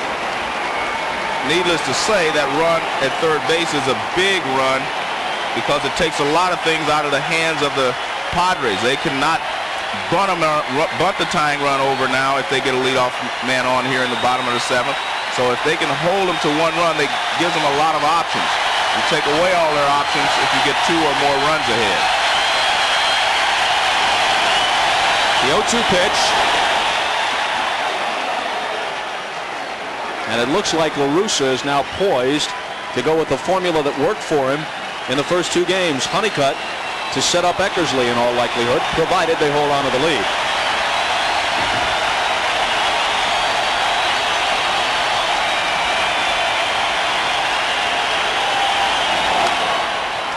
Popped up, back of the plate. Johnson for a look, no play.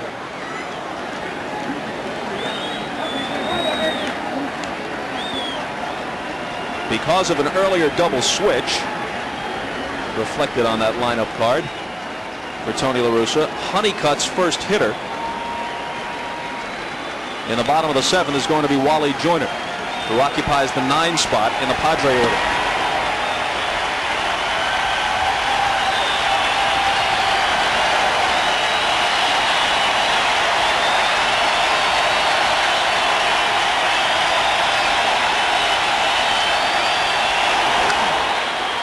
Center field, Finley with a routine chance.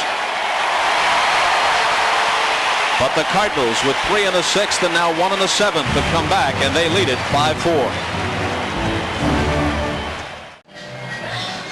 Rick Honeycutt, the oldest active player in the major leagues at age 42, in the bigs since 1977, makes his 3rd appearance of this series.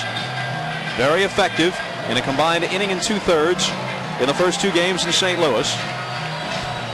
Pitched to a record of 2-1 during the regular season with an ERA of under 3 and 61 appearances. So still some life in that 42-year-old left arm, especially when used judiciously by Tony La Russa.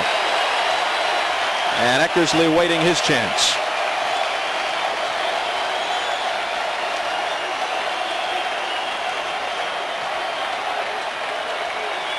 Wally Joyner to the plate. Fouled off. He hit just .214 this year with only a couple of home runs against left-handed pitching. Can't forget the job that Mark Petkazik did. 2 innings of work. Didn't allow any hits. Gave the Cardinals a chance to come back. Picked up a strikeout en route. Cardinals about to hit the Padres 10-7 lead by 1 here at 5-4.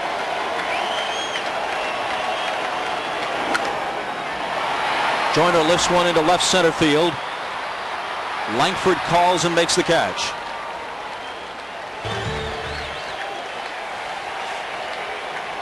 Ricky Henderson 0 for 3, flied out twice and struck out.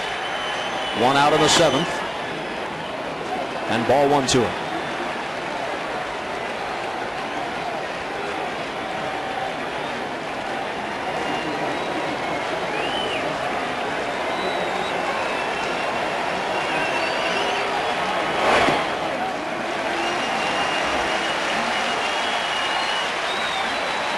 Henderson hit 9 home runs this year.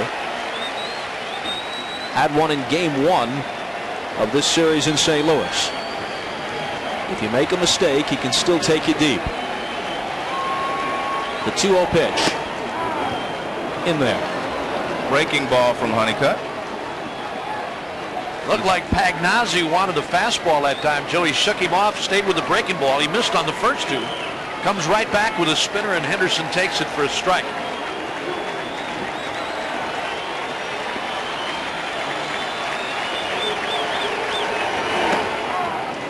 Count levels at 2-2. Boy, this guy just stays with what he's done forever and ever. I mean, it's breaking ball, little sinker down low and away. He doesn't have the velocity he had a few years back, but he's right there. He's around there all the time.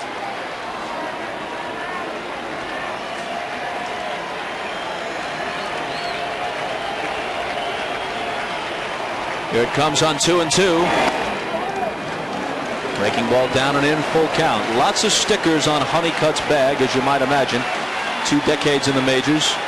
Seattle, Texas, the Dodgers, Oakland, Texas again, Oakland again, the Yankees briefly, then St. Louis.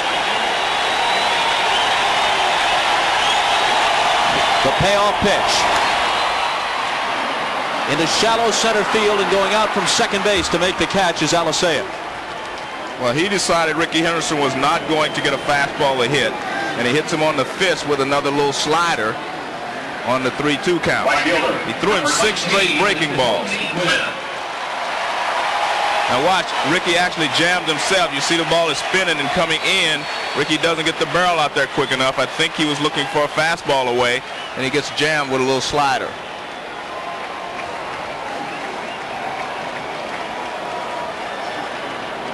Which brings up Gwynn, who's 0 for 3.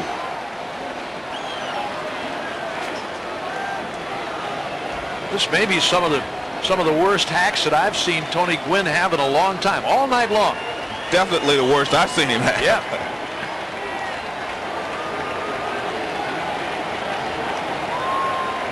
2 out, nobody on, bottom of the 7th, the 0-1 pitch.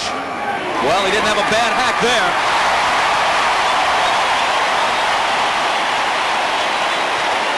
One of the few fastballs he's seen tonight. Seen a steady diet of breaking stuff, called out on strikes his last time. Here's a fastball after a curveball, and he hit it right back at Honeycutt, right back through the middle. Well, Honeycutt doesn't get the fastball in as much as he wants. See, that pitch is out over the plate. He was trying to get it in on Gwynn, didn't get it in, and Gwynn makes him pay. See Honeycutt do the smart thing, too. Never mind trying to catch that ball. Get out of the way. Hey, you don't last to age 42 in the big leagues without figuring some things out. You got that right. Finley 0 for 3 tonight, 1 for 10 in the series. But .298 with 30 home runs for the year. Caminiti on deck.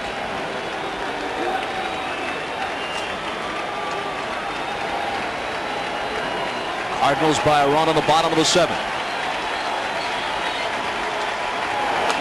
And this ball is smacked down the right field line into the corner and foul.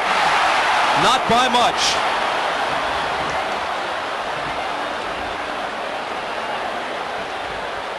Well, he hung a breaking ball to Finley, and Finley turned on it, but he just got out in front a little too much.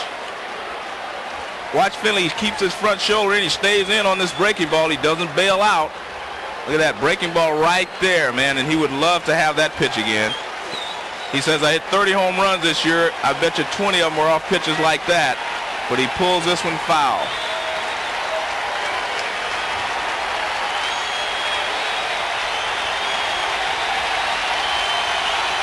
Well, they're on their feet here in San Diego.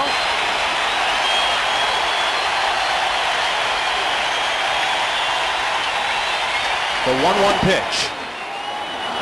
Called strike 1 and 2. The Cardinal rally certainly hasn't deflated the San Diego fans. That's a veteran pitcher right there for you, Bob. He threw him a breaking ball, he hung it, he almost hits it out of the ballpark. He comes right back with another breaking ball, only he makes sure he gets it down for strike 2. Finley nearly had this place erupting with a bid for an extra base hit. Foul by just a couple of feet. Didn't appear high enough to be a home run, but it would have been a double or possibly a triple, depending on the carom, had it been fair.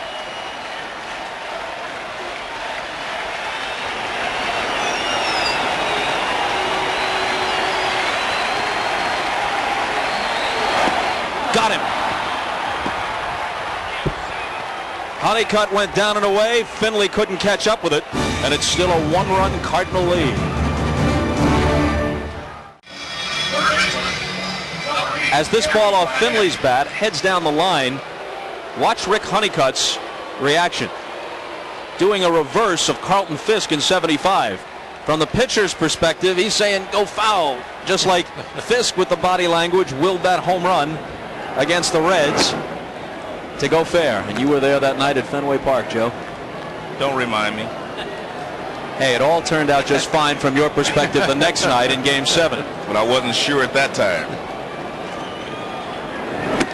GAETTI as the Cardinals look for insurance in the 8th. 2-0 the count. Fouled out into a double play and then struck out twice.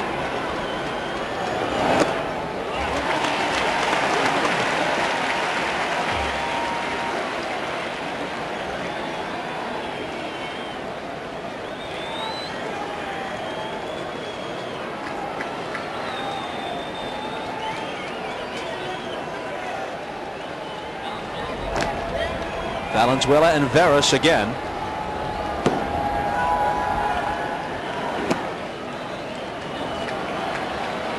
And a 3-1 count to GAETTI, leading off in the Cardinal 8th.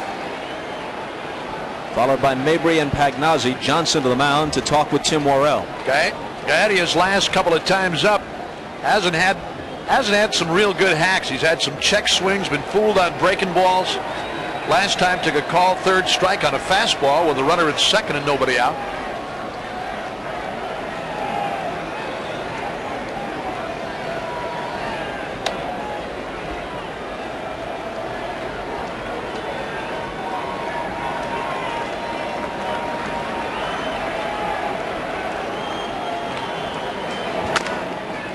Roller to the left side. Caminiti in front of Gomez. High throw. Joyner off the bag. GAETTI safe. A horrible night at third base for Ken Caminiti. Well, you're right. I mean, this is a routine play. He makes the throw on the run.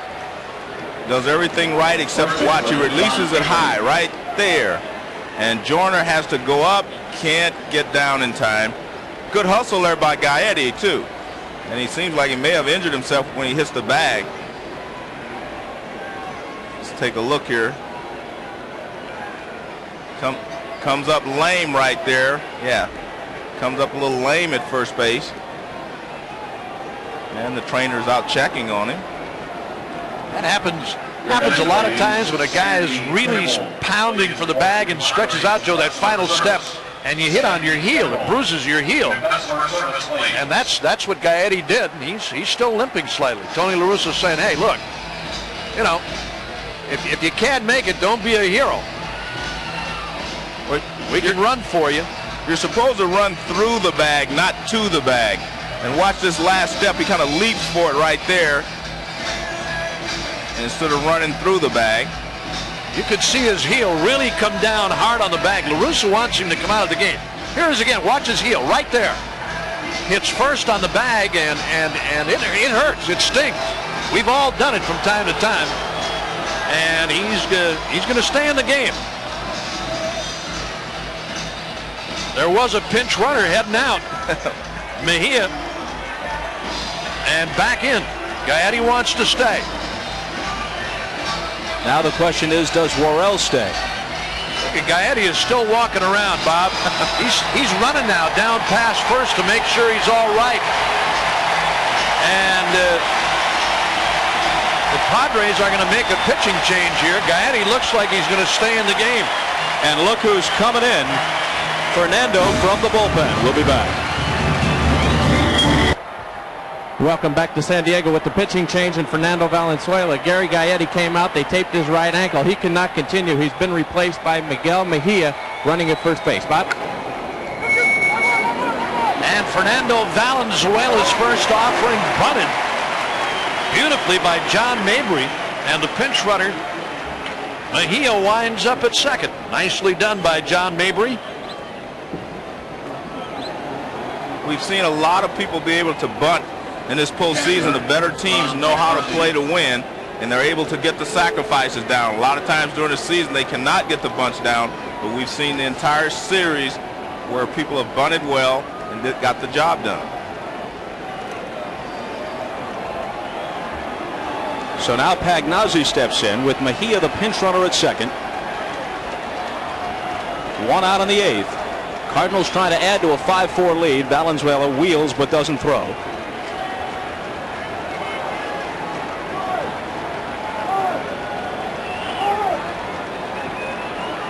Mejia is very speedy and known to be adventurous. He has done some unusual things on the paths this year.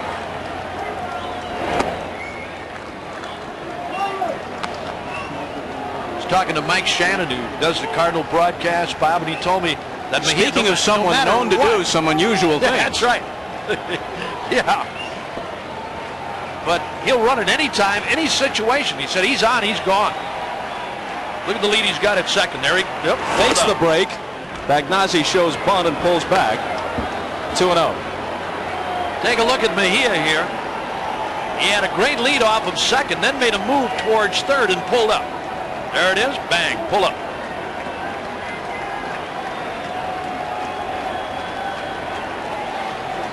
Pagnozzi singled to right to tie the game his last time up. That was in the sixth.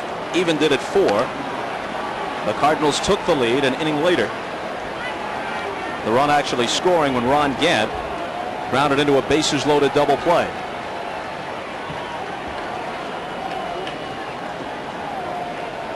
And now behind on the count.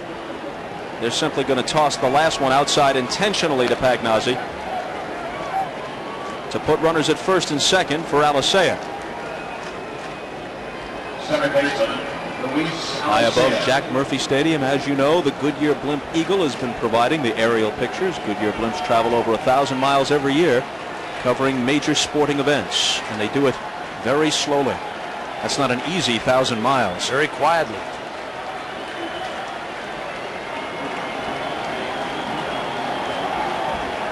Up there in the darkness, peering down on Jack Murphy Stadium. Alicea, the switch hitter, turns around to the right side against Valenzuela. This time they do throw, and Mejia skips back.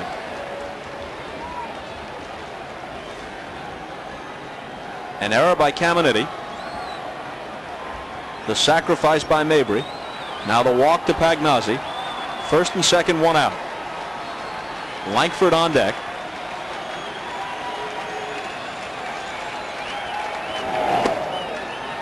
And a ball to Alicea, who's 0 for 3.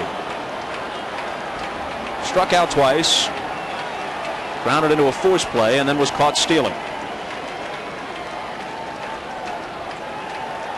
5 in a row now, Valenzuela, including that free ride. Ball 4 issued to Pagnozzi. 5 in a row now he's missed out.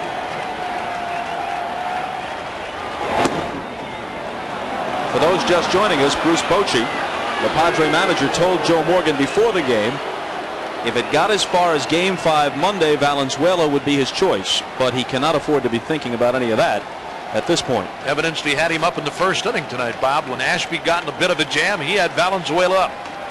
This is only his third relief appearance of the season. He started 31 games.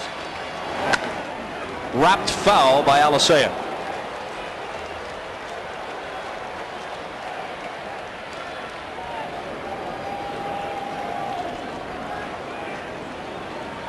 Valenzuela's age has always been something of a subject of debate. According to the Padre Guide, he turns 36 on November 1st. Looks 36 to me.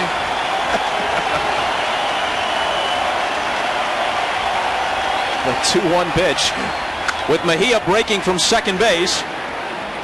Lofted down the right field line, and Gwynn right on the foul line makes the catch. And Mejia has to retreat.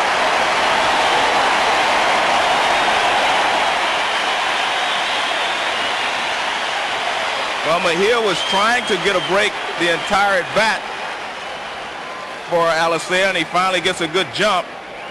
But it's a fly ball to right field, so he has to return to second base. Number 60, Ray Lynchburg. The runner behind him, Pagnozzi, the catcher, was not moving. Well, that was pretty smart, because I think if there would not have been a fly ball, they would have thrown to second base had Pagnozzi been going. You always try to get the slowest runner, and a lot of times the guy from first doesn't get as good a jump as the guy from second, so you throw to second base instead. Lankford's single started the Cardinals' 7th. He scored the tie-breaking run. Called strike.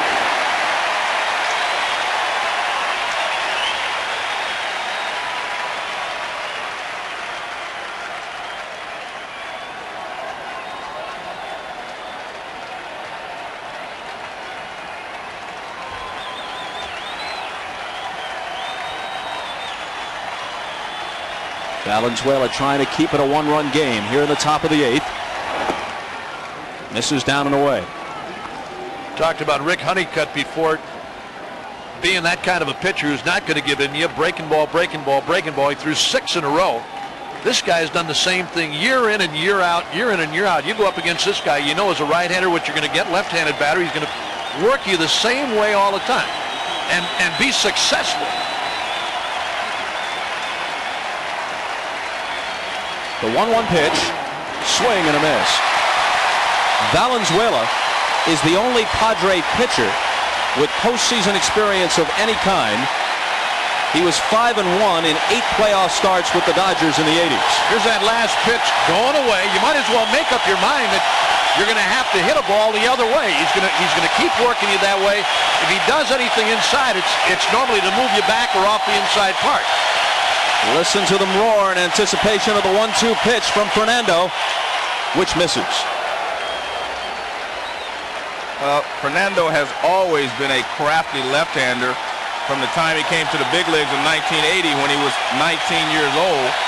He's always thrown a cut fastball, screwball, curveball, change of speeds. He does a lot of different things to a hitter.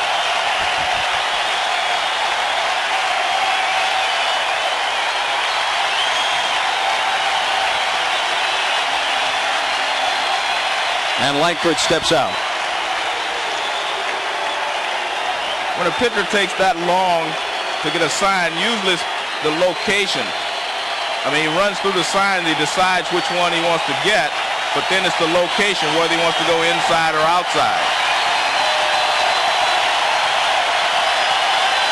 2 on, 2 out, and the 2-2 pitch. Full count.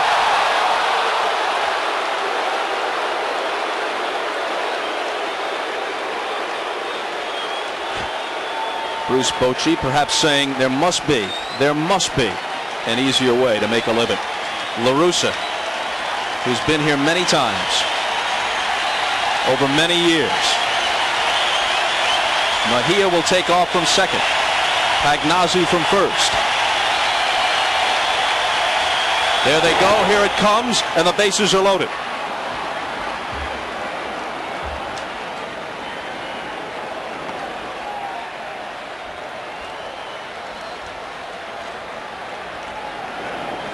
Fernando is finished. Veras is coming in from the pen. And as Fernando takes his leave, so will we. So Dario Veras comes in. Rookie from the Dominican Republic. 3-1 in 23 games this year with an ERA of 2.79. He faces Royce Clayton with the bases loaded and 2 out. And starts him with a ball. Clayton is 1 for 2 with a couple of walks. An error and 2 walks have loaded the bases here in the 8th.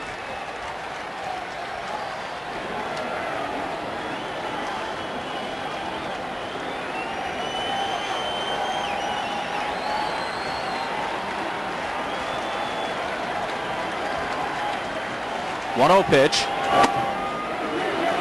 They check down at first. He didn't go.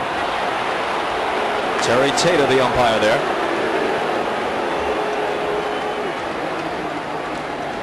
Here's that last fastball from Veras, and the check by Clayton, and he did. Good call.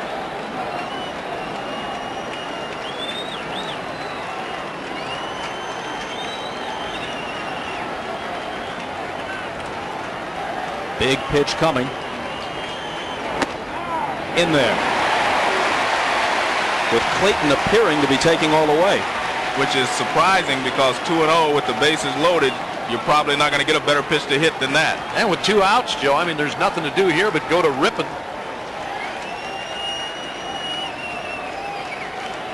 Mejia at third, Pagnozzi at second, Langford at first. Clayton at the plate with a count of 2-1. And here it comes from Veras. Caminiti to his left, stumbles, gets up and throws, and got him. Almost another disaster for Caminiti. The Cardinals leave the bases loaded. Caminiti leads off in the bottom half. Joe, watch how Caminiti plays this ball, backing up as the pitch comes to Clayton. And he stumbles just a little bit, it looks like, but then he purposely slides to his knees to get an angle on the ball, I guess, to play it. Well, I think when he slides, he tries to keep his eyes on the ball. When he stays down, he tries to keep his eyes right there on the level of the ball. Now he knows that if he catches it, he's got a strong enough arm that he can throw Clayton out, and he does a good job of it. And there's Dario Veras giving him a handshake for a good job well done. And now Caminiti to the plate for what could be the final at-bat of what could be an MVP season.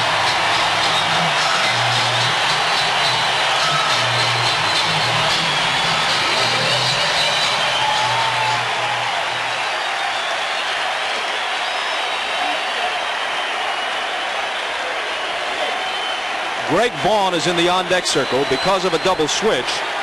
The pitcher's slot is next.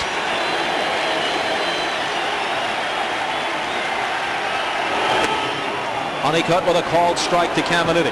He's thrown 1 or 2 fastballs since he's been on in this game Everything else has been a breaking ball.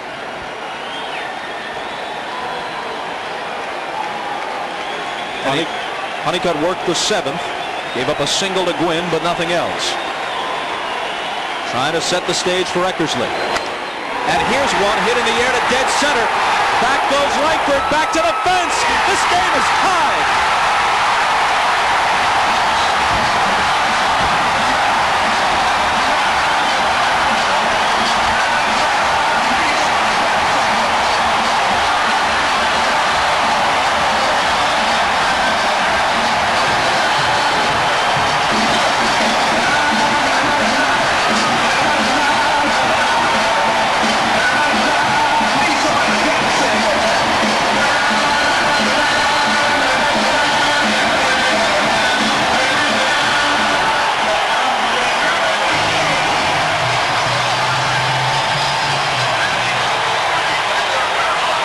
Well, it might not be the last at-bat of an MVP season, and maybe that's why he's the MVP.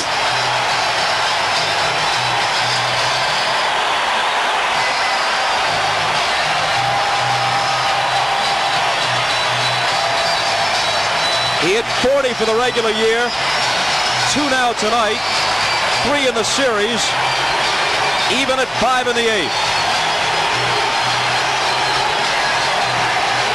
A breaking ball that time from Honeycutt that hung up and out over the plate, and Caminiti jumped all over it. There's the Padre dugout. Yep, back to even, tied at 5.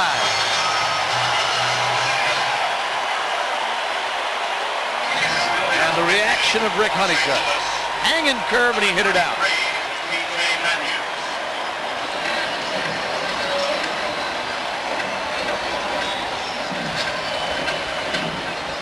Well, they were hoping Honeycutt could get them to Eckersley and the 9th. But now with the game tied in the 8th and still nobody out, it's T.J. Matthews.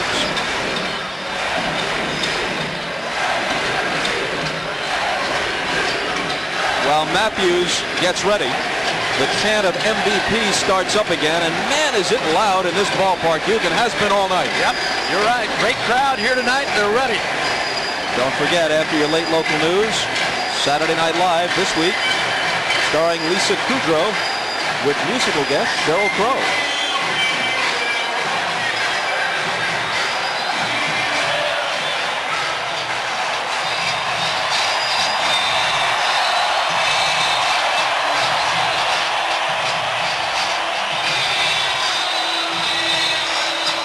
Well, if it's to end here for the Padres, they and their fans will not go quietly. A great crowd here tonight. We got here early this afternoon. The parking lots were jammed. The tailgating was going on.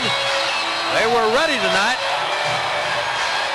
And the Padres right back in it, trying to get a win here.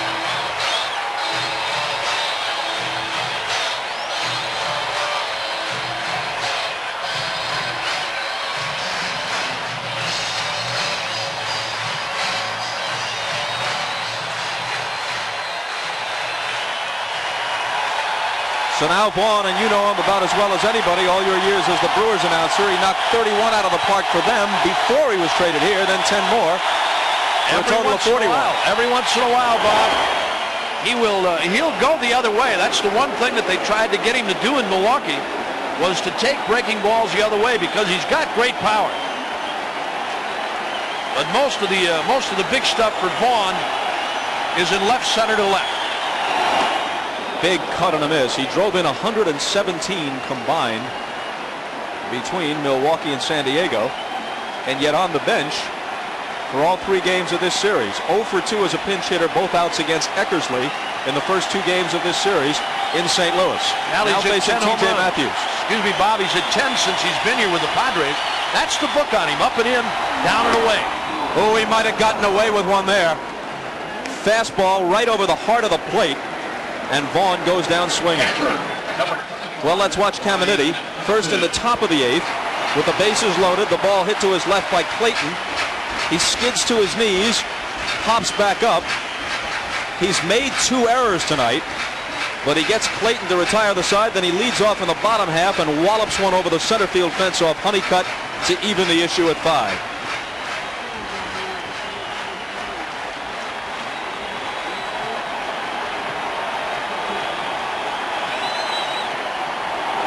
Brian Johnson, a liner in the left toward the gap. Does it get between them? It does. His third hit of the night. Extra bases. In with a 1-out double.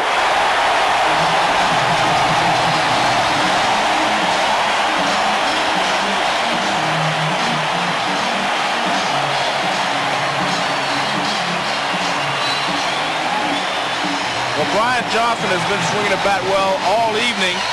This pitch is down. Low breaking ball down and out over the plate, and he drives it up the gap in left center field. They cannot cut it off, and he goes to second base with the go-ahead run here in the bottom of the 8th inning.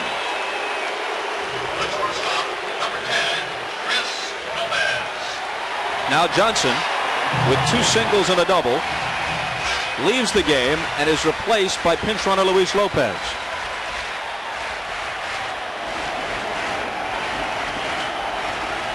Here's Gomez, who's 1 for 3.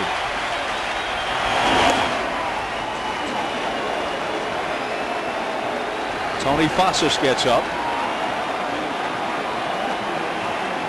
Jody Reed on deck, and then Joyner. Ron Hasse, one of the Cardinal coaches, going over and saying something to Ozzie Smith, who's among the Cardinal reserves tonight.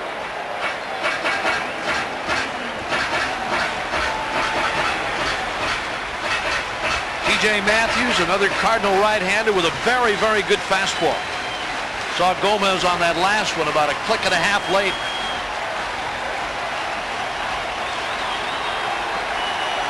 If they make another switch, they're going to use a double switch because the pitcher is the leadoff hitter in the 9th, and they would put Ozzie Smith in that spot. Next one to Gomez. Almost hit him, 1 and 2.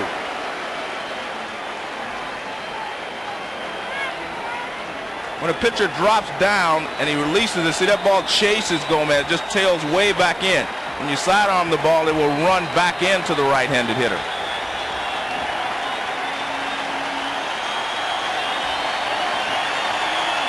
Matthews' 1-2 pitch struck him out. Gomez leaves in disgust. Second strikeout for Matthews, who got Vaughn, the first hitter he faced. Then Johnson doubled before Gomez fans. And now it's up to Reed to try to snap the tie here in the last of the 8th.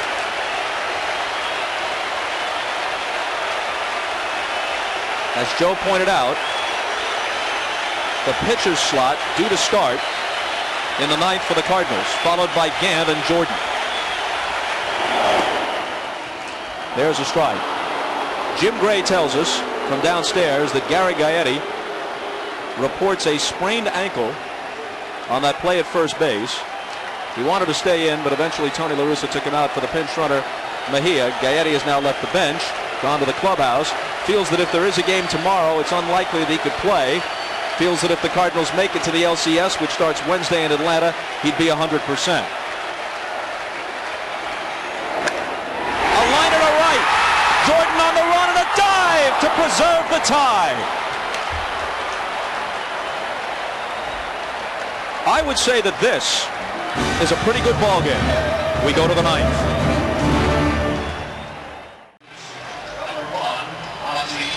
It's tied as we go to the 9th, and here's why. Well, we talked about the speed of the Cardinals outfielders, and Brian Jordan shows you that speed. When that ball was first hit, there was a big gap in right center field, and he just closed the gap very quickly and preserved the lead, the tie. Plenty of moves as Ozzie Smith bats for T.J. Matthews to start the 9th. The new pitcher is Trevor Hoffman. The new catcher is John Flaherty. So a new battery for San Diego. Ball 1 to Ozzie, and a called strike. Flaherty, bothered a bit by a sore ankle, though he did play in St. Louis, will hit 5th. Hoffman occupies the 6th spot. Hoffman 9-5 for the year, ERA 2.25, 42 saves. One of baseball's premier relievers. 90-plus fastball and a terrific changeup to go with it. The changeup has become one of his bread and butter pitches because he has an excellent fastball with a lot of movement. He also throws a slider. 2-1 pitch to Ozzie. A liner to left. Coming on is Henderson, though, playing shallow, and he makes the catch. Ozzie with a bid for a pinch hit. Hit it squarely, but Henderson had him played in the right spot. Playing shallow, as you said, Bob, and this ball really hit hard. Looked like Henderson may have lost it momentarily, either in the crowd or the lights. Watch him get down here. He's fighting it right there and makes the catch.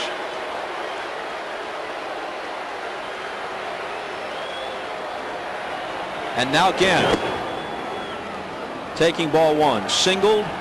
Well, let's reflect on Ozzie for a moment. He didn't just play the position like Brooks Robinson at third base. He was the position, defined it for a generation, and set the standard that everyone else will try to reach. One of the most distinctive players of our lifetime in this, his final season at age 41.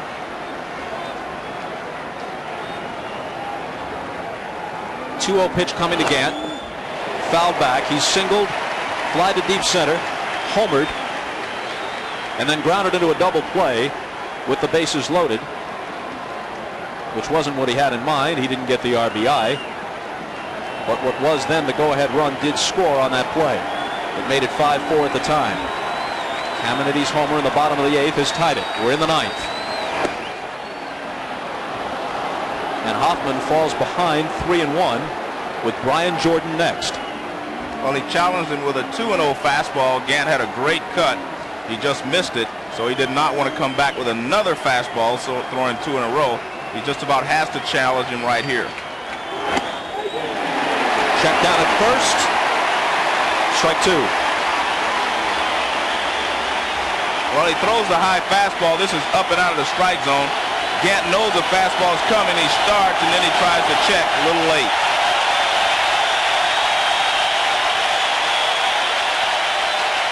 And here's the payoff pitch.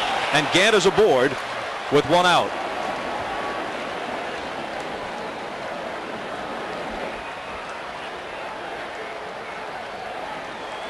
From Must See TV and Friends, Lisa Kudrow does a turn on Saturday Night Live tonight, along with musical guest Sheryl Crow.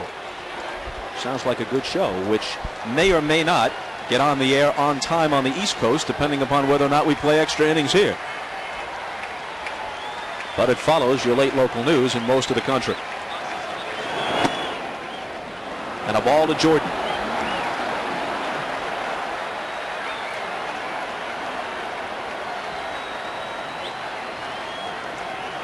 Gant at first will run occasionally. 13 steals, caught 4 times.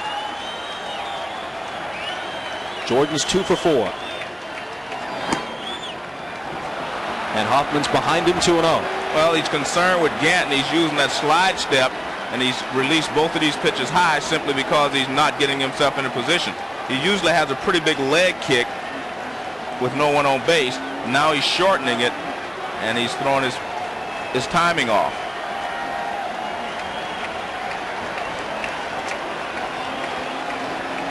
Mike Gallego is on deck. Foul back toward us, 2-1. A lot of pitchers who have big leg kicks, they go to the slide step. Watch, he doesn't pick his leg up very high, and he releases the ball to the plate a lot quicker. Otherwise, they have the high leg kick. You give the runner at first base plenty of time to run.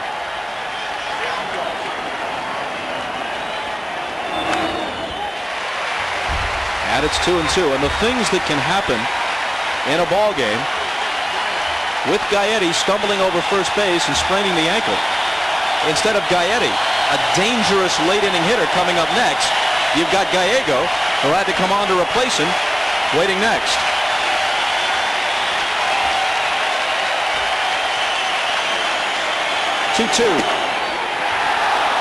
Full count. Now, Gaetti tried to stay in the game. They taped him, tried to keep him in there, but he couldn't go.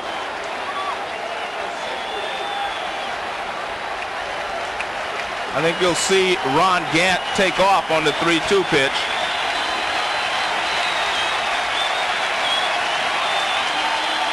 He goes, and the 3-2 pitch is lofted foul.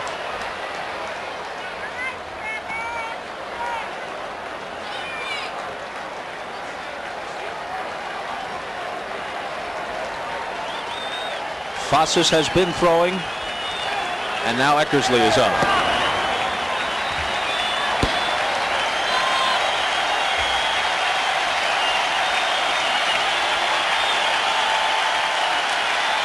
One out, one on. The runner goes on the 3-2 pitch, and here's a drive to left. Ricky Henderson back, all the way to the fence. It's carrying, and it's gone.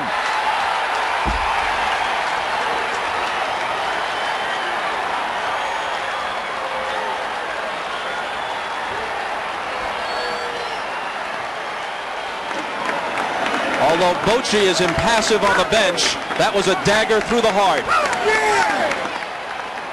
Brian Jordan on the 3-2 pitch off their ace Trevor Hoffman. When it left the bat, it wasn't a certainty, but it kept on carrying. I think Brian Jordan knew it was gone right away. This is a fastball, but he worked his way into that position because he went to 3-2. He throws Jordan. It may not have been a fastball. That may have been a little breaking ball or a little cut fastball, but it wasn't a good fastball. Looked like a breaking ball, a little slider cutter, as you said, Joe. Here's Ricky back to the wall. Makes a desperation attempt, but that one's out of here. Big 2-run homer. 7-5 St. Louis. And now Gallegos at bat. Doesn't have nearly the importance.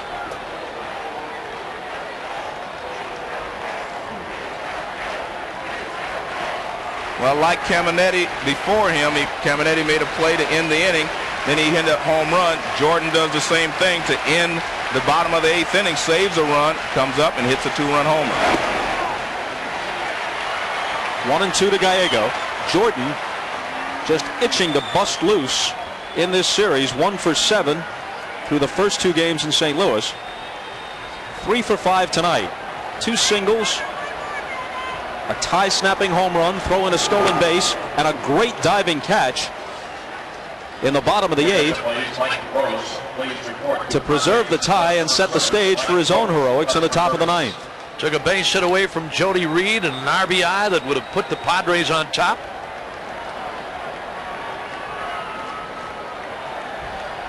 Man, what a game. It was a beautiful game.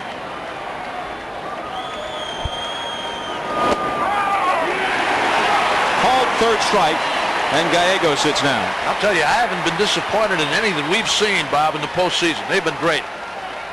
Yankee-Texas series, and tonight here in San Diego. First baseman, John Mabry.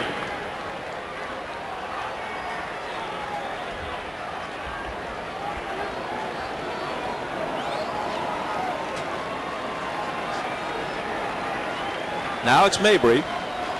2 for 3, a single, a triple, plus a sacrifice, and there's his 3rd hit of the night as he lines it over the leaping Joyner. Gwynn gets it back in.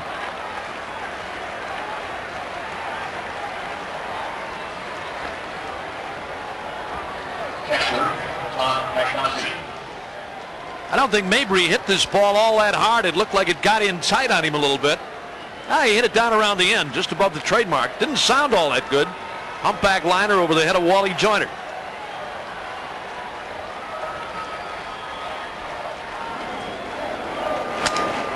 And now Pagnozzi sends one toward the middle, and that creeps through for a base hit. His 2nd of the night.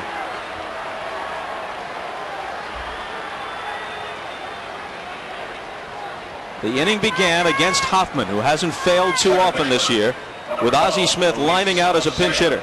Gant walked, and then Jordan, after fouling off a 3-2 pitch, took another 3-2 offering over the fence and left to make it 7-5 St. Louis.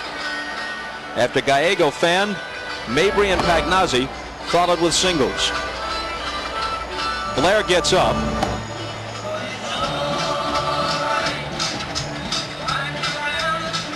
But they will probably accord Hoffman the respect of allowing him to finish. He has been their main man all year long. Gene Gieselman, the Cardinal trainer, massaging Brian Jordan. Hard to tell whether Brian is hurting a little bit or whether he just deserves a little attention after what he's done tonight. Well, he made that diving catch, and maybe Maybe experiencing some pain up around the shoulder area. Gene Giesman, longtime trainer with the Cardinals. Alicea 0 for 4 and taking a strike.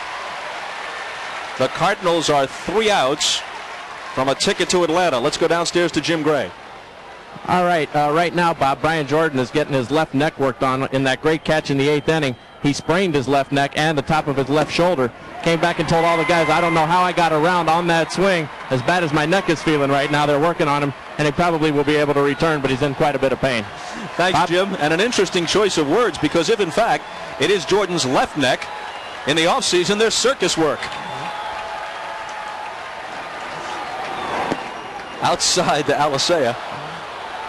1 and 2. Left side, obviously. We know what Jim that. meant. We know, and we appreciate the report. Sometimes when you injure a muscle in your body, it stays warm, so it allows you to go ahead and swing. So that even though he may be hurt, it probably, obviously, it didn't affect his swing.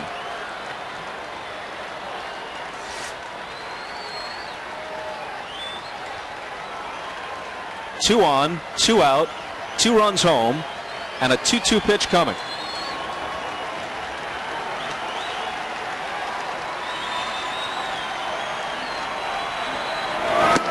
Hoffman ends the inning, but much too late. Eckersley will come out of the bullpen to face Joyner, Henderson, and Gwynn in the 9th. The Cardinals 3 outs from the LCS. Dennis Eckersley, who turned 42 in the middle of this series a few days back. Saved the first 2 games in St. Louis. Looking to make it 3 straight for him and his team here in the 9th. He was not as nearly invincible as he has been earlier in his career. But on the whole, he was effective during the year. 30 saves, 3.30 ERA. Well, he doesn't have the velocity that he had a few years back, Bob. He's still the same, though. He's breaking ball, slider, pitch you away constantly. There it is right there, right on the outside corner. Slider, little fastball. He doesn't change. He's like Honeycutt. Same stuff all the time. But I think, as you mentioned, the difference is he doesn't have quite the velocity and movement he had before. 0-2 to Joyner, who's 0 for 1 since he entered the game. And sometimes the saves can be a little misleading. He did get 30 saves. He was 0-6 as well out of the bullpen. So he had some big situations in which he did not come through. But the last several weeks, he was in one of his best grooves of the season. Well, if anybody knows how, it's Dennis Eckersley. That's number 1. He's been there many, many times before. There you see his totals. 3rd all-time. And Joyner lifts one into center field. Langford says, I'll take it. 2 outs from Atlanta.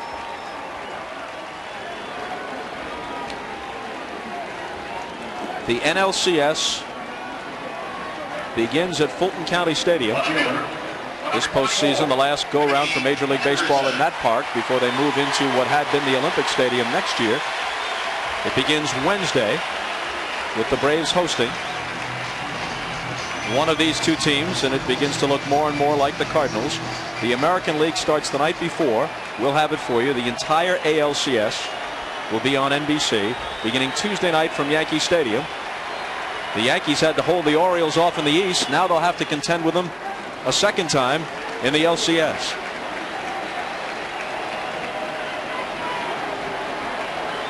Henderson 0 for 4, and as you see, very little success in many opportunities through the years against Eckersley.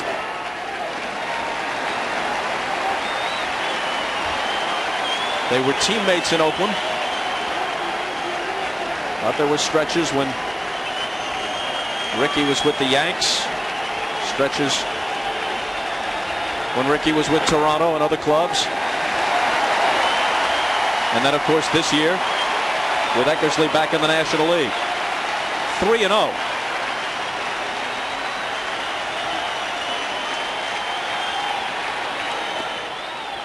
Taking all the way, and there's a strike. Well, Ricky may take another one simply because he can get the tying run to the plate if he can get on base. He cannot hit a 2-run homer. This ball is smacked to the left. The tying run does come to the plate, and if they can put one more man aboard, Caminiti will get another crack at it. Al Eckersley, after falling behind 3-0, comes with a 3-0 fastball for a strike. Coming back with a gasser again, and this time Henderson lines it to left. Tying run to the plate now.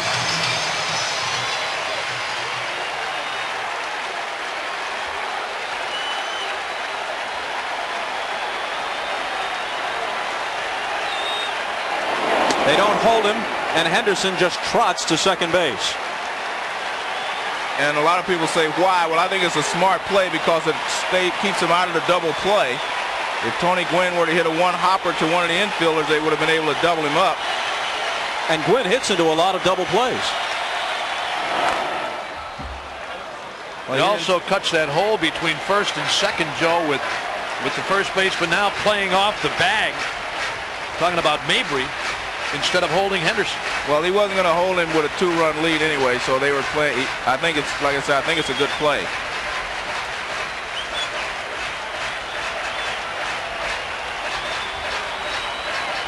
Caminiti hoping for one more chance. 2 homers already tonight. Gwynn hit just 3 homers for the year in the course of batting .353. A liner caught by Clayton. Can Henderson get back? He cannot. But just a minute. Alicea dropped the ball coming across second base. Bruce Fleming had called him out. He had called him out. And you could perhaps make the case that Alicea had it long enough, but not in the judgment of Fleming. Watch this. This could have ended the game. Henderson scrambling back, and Alicea drops it. He never had control of it. They had him. Throw was there, Alicea was there, and he dropped the ball. You're right, he never had it. From the first angle, I thought he might have clutched it and dropped it as he stepped across the bag, but it popped right out of his glove. Although Fleming had made the out call. Absolutely. Started to make the out call and pulled back. Well, they scored as an error on the second baseman because the game should have been over.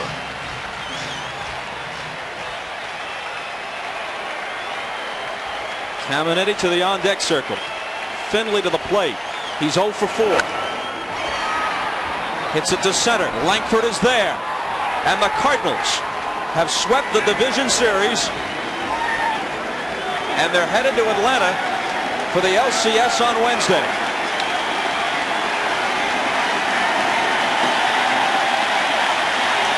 But still, this boisterous crowd in San Diego rises, partly out of respect to the Cardinals, but largely to salute their team, which had a terrific season, winning the National League West, and which battled the Cardinals here tonight. They had a 4-1 lead for a while. Cardinals come back and eventually win it 7-5. Tonight's Chevrolet player of the game is Brian Jordan. No disagreement there, right, guys? Oh, you got it. Brian Jordan.